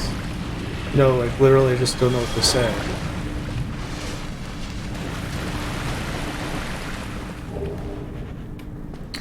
But do you have to say something? Like, is it that you want to say something? Because it's okay to listen, right?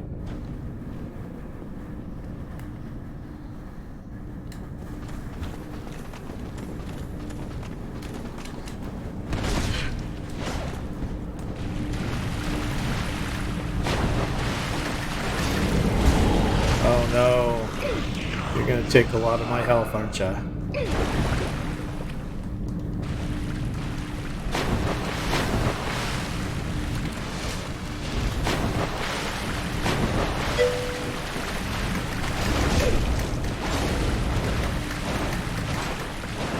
Yes, but it's wanting to be able to participate, not knowing how. So, let me ask you this, and if you don't want to answer this question, or if you can't answer it, that's totally cool. But what would participating look like if you were participating the way you wanted? What do you imagine it would look like?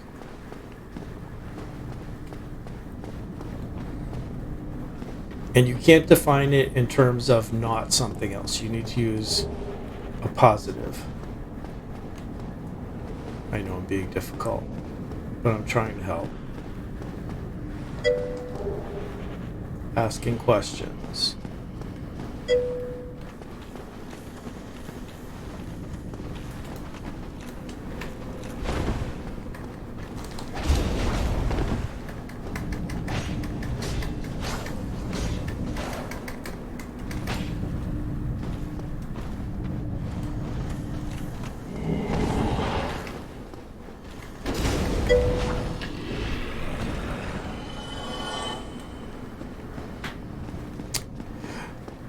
Do you think you're paralyzed by sort of performance anxiety? Like you have this idea that there's a right or excellent way to do this and you want to... Or do you really have questions that you want to ask? Because maybe you don't have questions. All right, which way am I going now?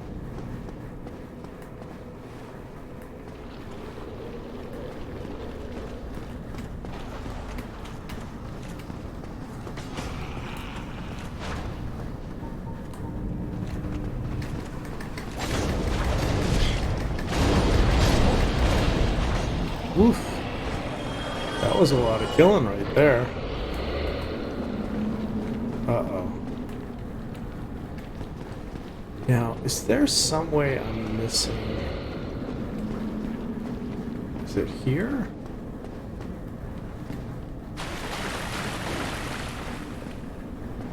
Huh. Interesting.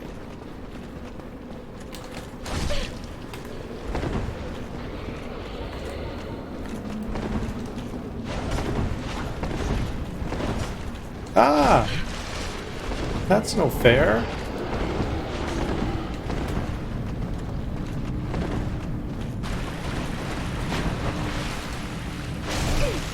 Oh. That is weird. I've never seen that fog gate before, so it must be coming from the opposite direction.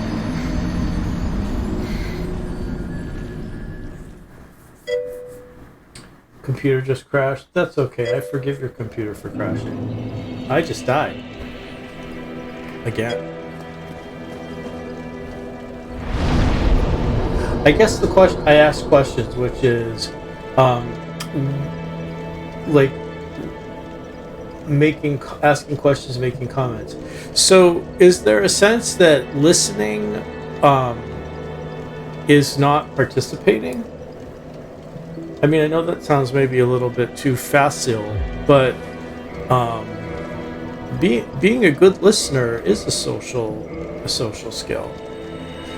And is part of what the problem is that it's self-consciousness, that rather than being able to really listen to them, you are having an internal monologue about what are they thinking about you, how are they thinking, what could you say, how could you do this better. That sort of acute level of self-consciousness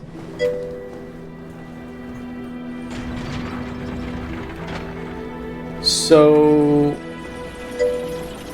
your monologue. So that is something that regardless of what your diagnosis is, it's important to learn how to do. To be able to quiet your mind, because I forgot to put my humanity on, because the more self-conscious you are and worried about what you're thinking and how you're performing, the less the less socially engaging you are.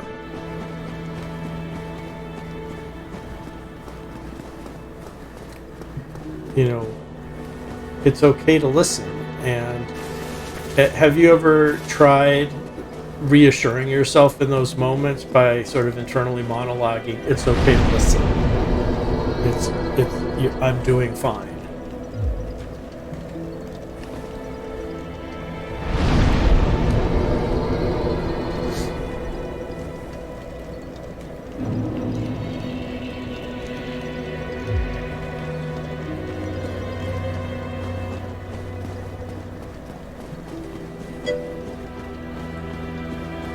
What's the there when you say no?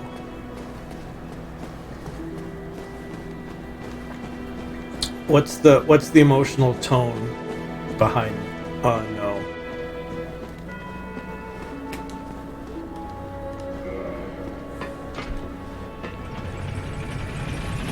I want to make sure I understand that, read and understand that correctly.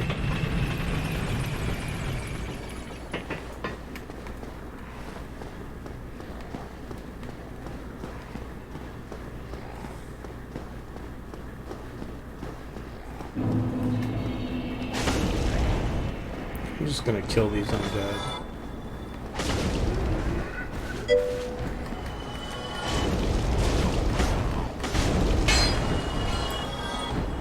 Oh, well, that's your aunt's projection. That's your aunt's projection. I certainly didn't get the sense when I saw you. I certainly didn't interpret your being quiet as thinking you were better than the rest of us. That sounds like a thank you toxic family event kind of comment. Did you express curiosity in what was motivating your aunt to say such a thing to you?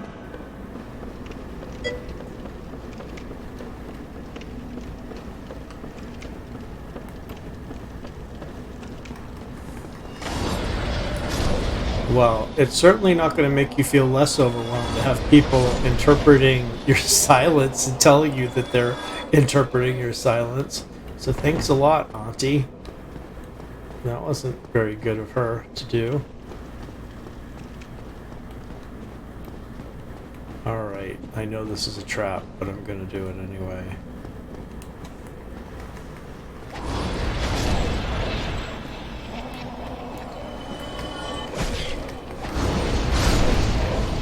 Alright. Oh no, I fell to my death. Oh, I hate it when that happens.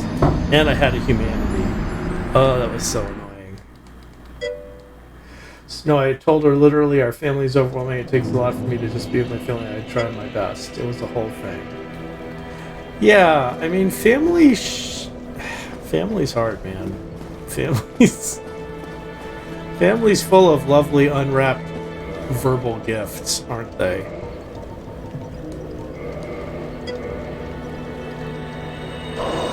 She teased you when you were trying to talk at one point? I said she was rude.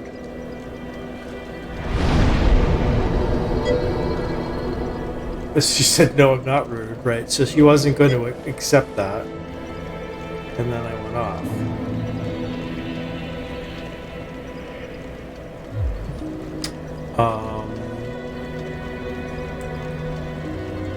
How did she tease you when you were trying to talk? If you don't mind my asking.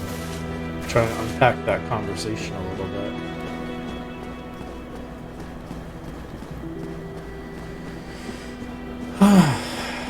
Families. They're so annoying.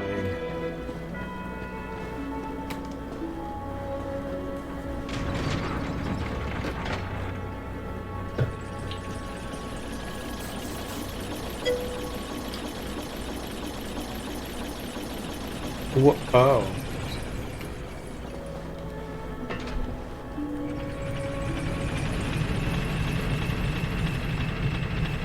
What were you sharing?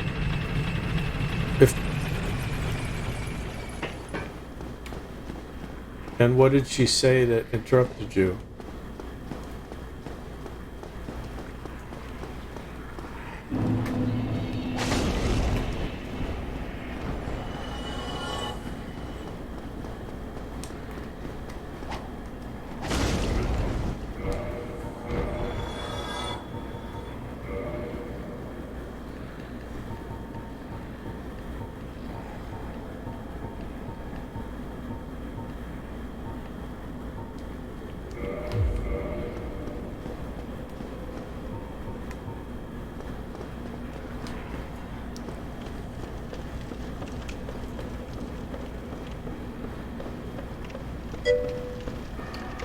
I'm trying to share my shoulder pain is, and now it feels like my arm turns off. It feels like nothing's there. Okay.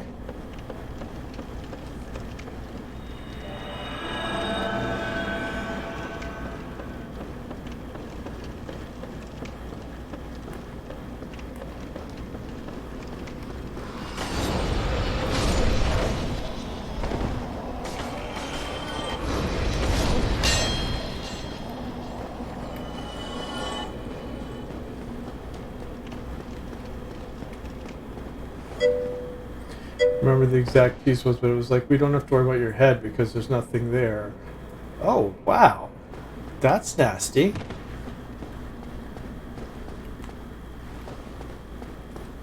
That is like nasty. I mean, even if you hadn't been trying to...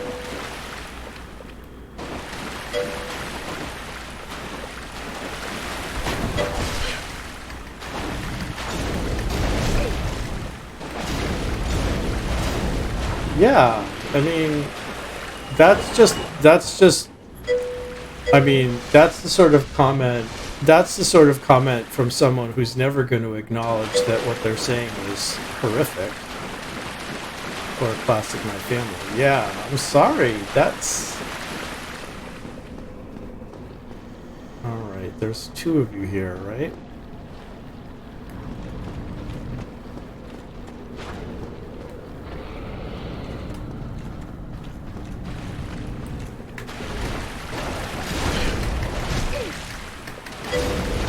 Ah.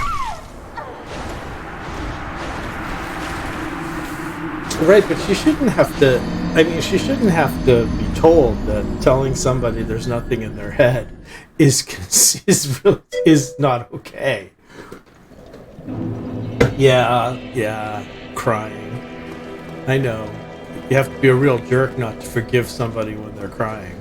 But you know what? You don't have to forgive her. It sounds like a rotten thing she said. Yeah, I get it, but I also think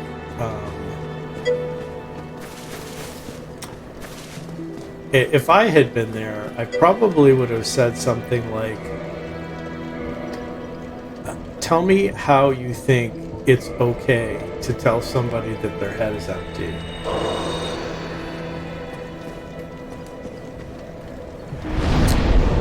And I guess I also wonder about other people in the room. Like, was there no one else that kind of stood up for you? And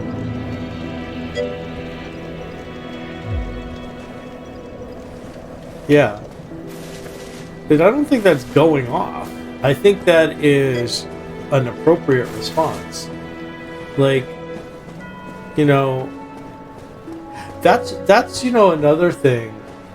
Yeah, so that's another thing you could also do, is to sort of be able to turn to your parents at that point and say, you know,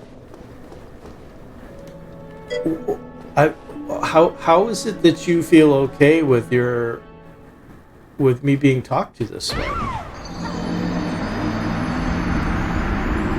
No, that's embarrassing. Falling down an elevator shaft, that's embarrassing. Especially when I used to humanity. So now I'm down to 3 humanities.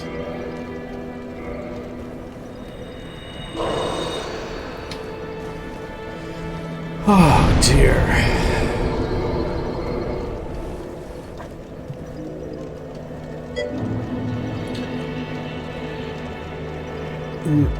No, your aunt saying you had an empty head wrecked the vibe.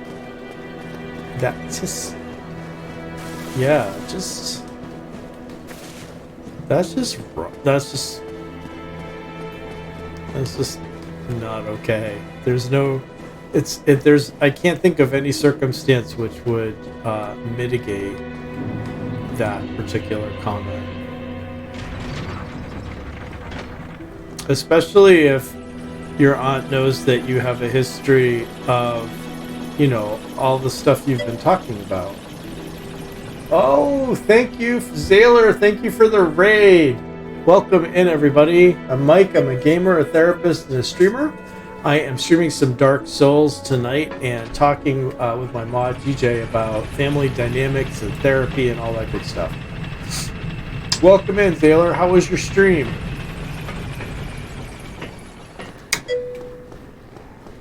Right, I'm effectively the black sheep because I'm not willing to go along with the family dynamic. I mean, that's why I'm giving her a shot. She doesn't know, and I had to share. Yep. Okay. You know,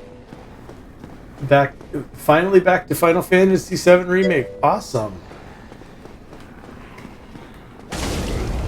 I'm backstabbing undead. That's what I'm doing. Can we give Zaylor a shout out? Oh, Mod Supreme.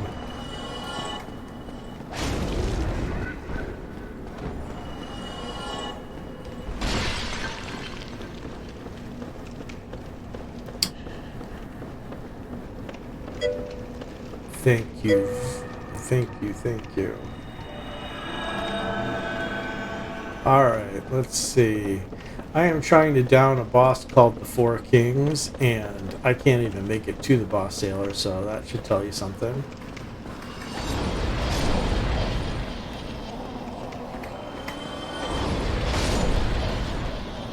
But hopefully this time it will be it.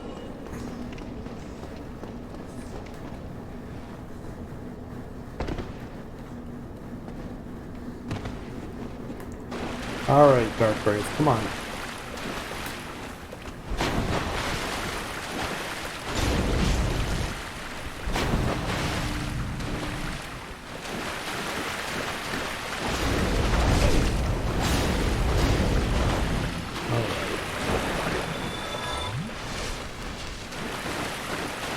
And then there are two of them up here, right?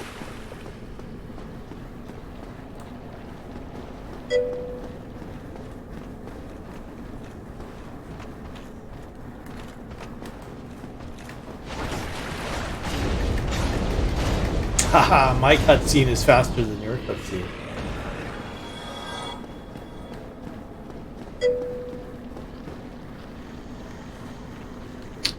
I know. Ads. They stink. Alright, let's go through this fog wall.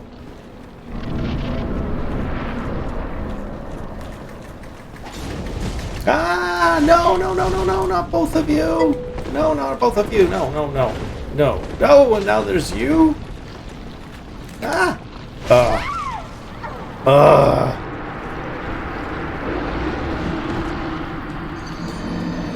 I ran mine at the beginning of the stream. But that's a good reminder. Hang on, everyone. I'm going to run my ad.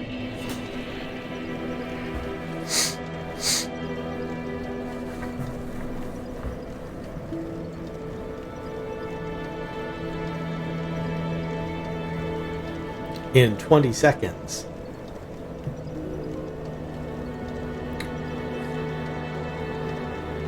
In 10 seconds. I will see you on the other side of the ads.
Alright, so part of the problem here is that I can never figure out exactly how to get to this last boss.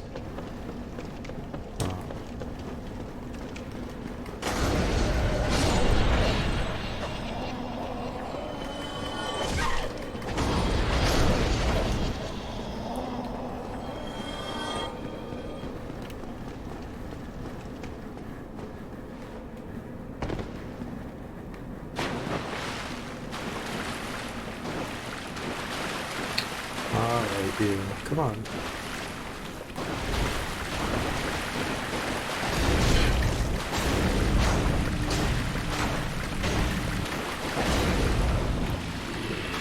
Alright. Ooh, what'd I get from you? I got a Titanite chunk. Nice. Alright.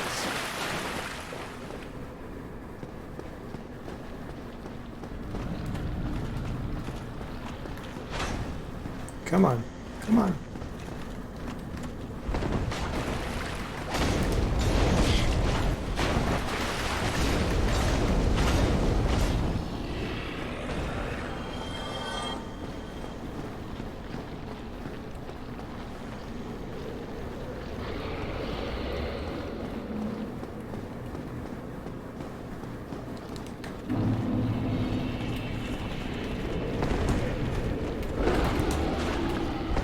Oh dear, two of you, huh?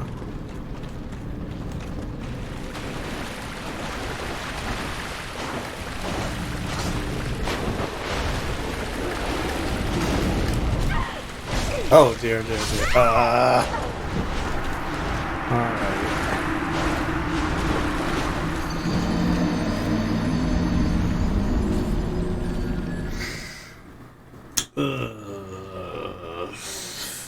I'm not happy with how this is going. I'm going to use my last humanity here.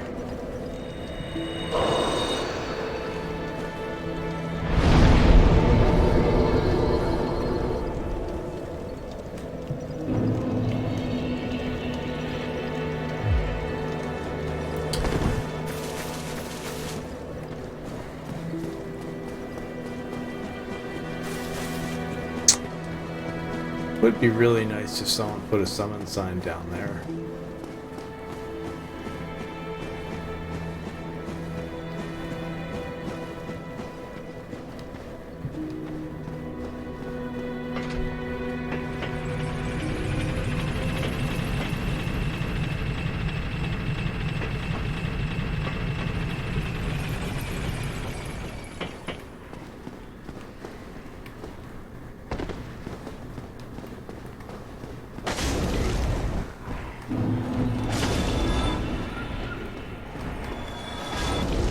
I'm just killing these creatures out of frustration at this point.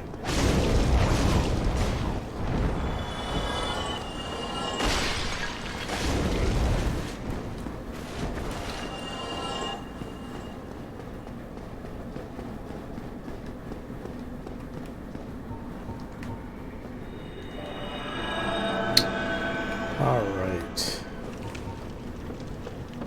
Let's see if I can do this. This time.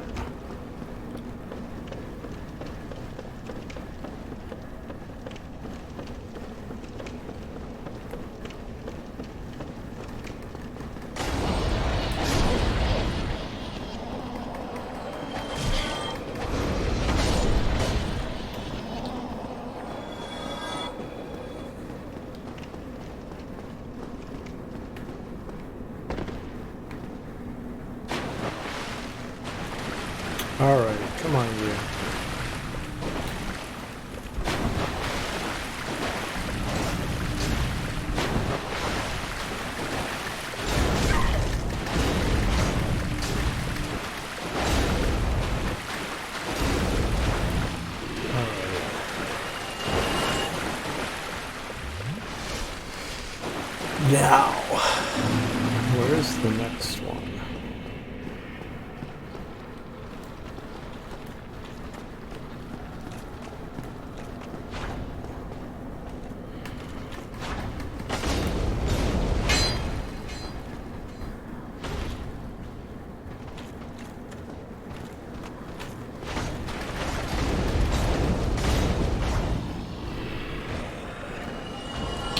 Alright. You know what? Maybe we're gonna use fire orbs on this guy.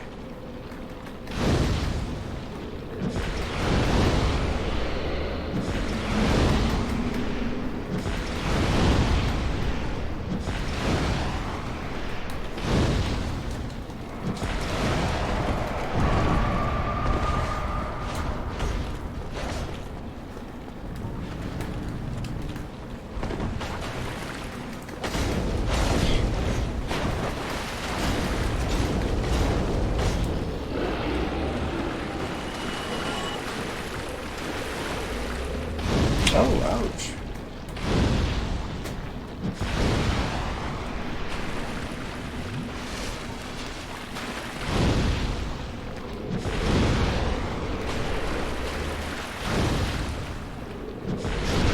Alright.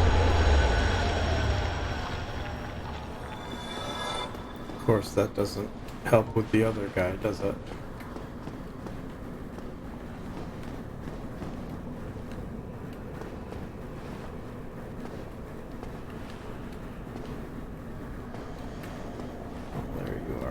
Just gonna ignore you. There's another one.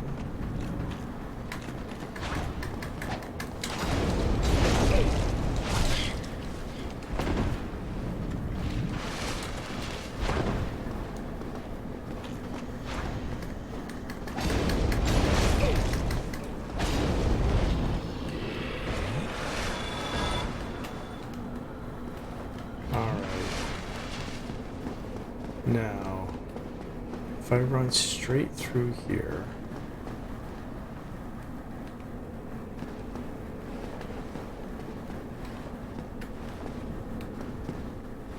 Dark Wraith ahead.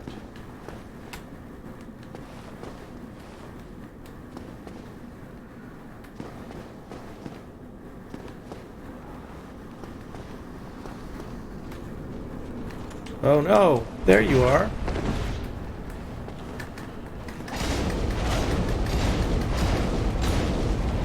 Alright. Nice. Now.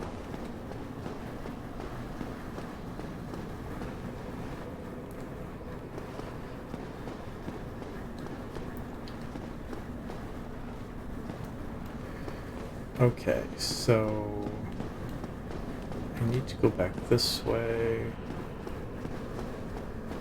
Need to go through here.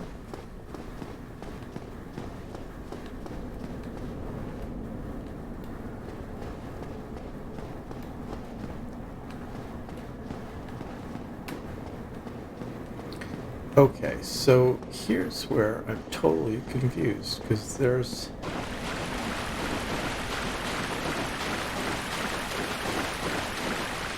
What's the right way? Is this the right way?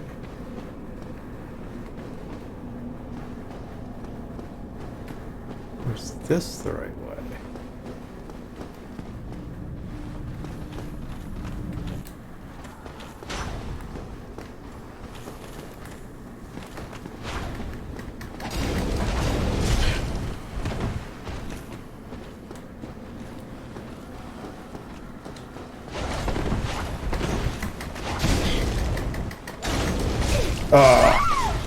Alright. So it is 1:17. We have 5 viewers. I am out of humanity. It sounds like it's time for us to raid out. So please stick around while I do that, because it's always good to support our fellow streamers. And let's see who we can pick tonight for a good little raid. Who do we have? Who do we have?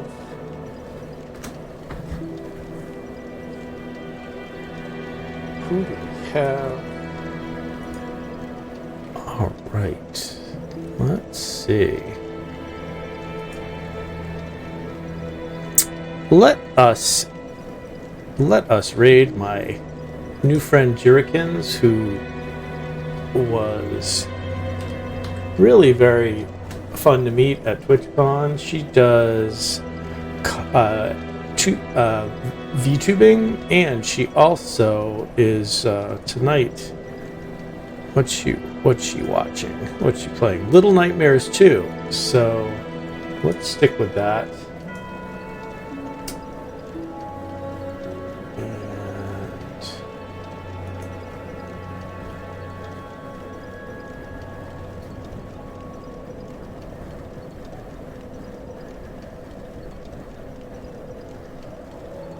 Oh, it looks like what happened to our viewers?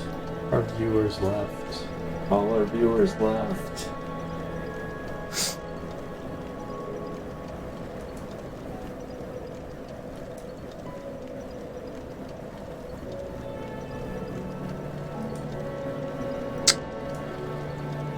Aww. Well, there they are. Our viewers are back. Alright, so let's take a trip to Little Nightmares and Jerkins. Stick around with me. I will be back tomorrow night or Saturday night. Check the schedule. I update it daily because I'm trying to be good like that. And thanks for watching the stream and sitting with me through my grumpy mood.